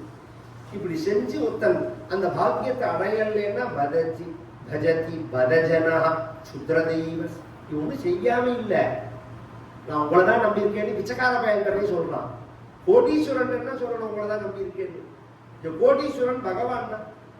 நான் பகவானை நம்பியிருக்கேன் அப்படின்னு பகவான்கிட்ட பார்த்து சொல்றதுக்கும் ஒரு அல்பமான இந்த கஷ்டத்திலேருந்து எங்களை நீங்க விளக்கணும்னு சொன்னா அவன் கஷ்டம் இல்லாதவனா இருக்கானா? அவனுக்கு அதை விட பெரிய கஷ்டம் இருக்கு. 5 ரூபா பிரச்சனை உள்ளவன் 50 ரூபா காரனை போய் குடிச்சுக்கிறான், 50 ரூபா பிரச்சனை உள்ளவன் 500 ரூபா காரனை போய் குடிச்சுக்கிறான். இப்படிதான் இருக்கே தவிர இதுக்கு எல்லை இல்லாததான ஒரு பரமாத்மாவே நாம குடிச்சுக்கணும்னு தோண வேண்டாமா? பஜதி பதஜனா. எதுக்கு சொல்றேன்னா, வேணுகோபாலனை பூஜை பண்றதுக்கும் சுத்ர தெய்வங்களை பூஜை பண்றதுக்கும் உள்ள வித்தியாசம். பூஜை பெருசா இருக்கும், பலன் சின்னதா இருக்கும். இந்த பூஜை சின்னது, பலன் பெருசு. பத்திரம் புஷ்பம் பலன் தோயம் யோமே பக்தியா பிரயச்சது. இவ்வளவு பெரிய ஐஸ்வர்யம் வரத்துக்கு நீங்க என்ன பண்ணினேன், கிருஷ்ணன்ட்ட நீங்க என்ன கேட்டேன் அப்படின்னு குஜேலரோட மனைவி கேட்கிறார்.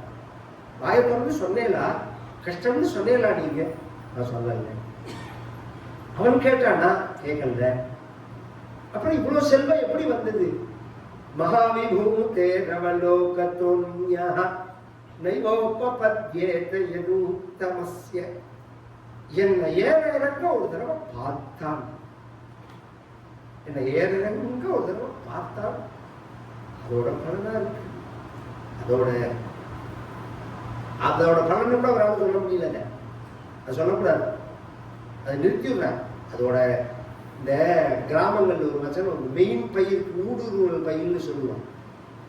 மெயினான விவசாயம் ஒன்று நடக்கும், அதுக்கு ஊடுருவலா சிலது நடக்கும். வெத்தலை கொடிக்கு மத்தியில ஆதிகரியும் போடுவான், வாழைமரத்தையும் போடுவான். அது மாதிரி பகவானை ஆராதிக்கிறதே வந்துட்டு போற விஷயங்கள்லாம் இதெல்லாம். அப்படி இருக்கிறதே அவனெல்லாம் பஜிக்கணும். பேரானந்தத்தை ஞானத்தை என்ன அடையணும். ஏதே தாவத்வயந்து ஸ்திரதர மனசா விஸ்வபீடா பகத்தி. நாங்களோ வெளியினா மற்றவர்கள் வேணா ஏமாந்து போலாமே தவிர, குருவாயூரப்பா நாங்கள் உன்னை இறுக்கி பிடிச்சிருந்து இப்ப சொன்னேனே, அத வாக்குனாலையும் மனசுனாலையும் செயலாலையும் உன்னை மதிக்கிறது எப்படிங்கிறத நாளை சாயங்காலம் கரெக்டா 6:45 சொல்றேன். கல்யாண ரூபாய கலௌ ஜனானாம் கல்யாணதாத்ரே கருணா சுதாப்தே கம்பாதி திவ்யாயுத சக்கராய வாதாலயாதீச நமோ நமஸ்தே. நாராயண நாராயண நாராயண நாராயண நாராயண நாராயண நாராயண நாராயண நாராயண நாராயண நாராயண நாராயண நாராயண நாராயண. கோபிகா ஜீவனஸ்மரணம். ஆஞ்சநேயமூர்த்திக்கு. பிரவாசன மாதிரி புதுசா சொல்ல முடியாது, அதனால பிரதி ஸ்லோகமா நான் சொல்லல, செலக்டடா தான் சொல்ல போறேன். இந்த 8 நாளுக்கு நாராயணி முடிக்கணும்.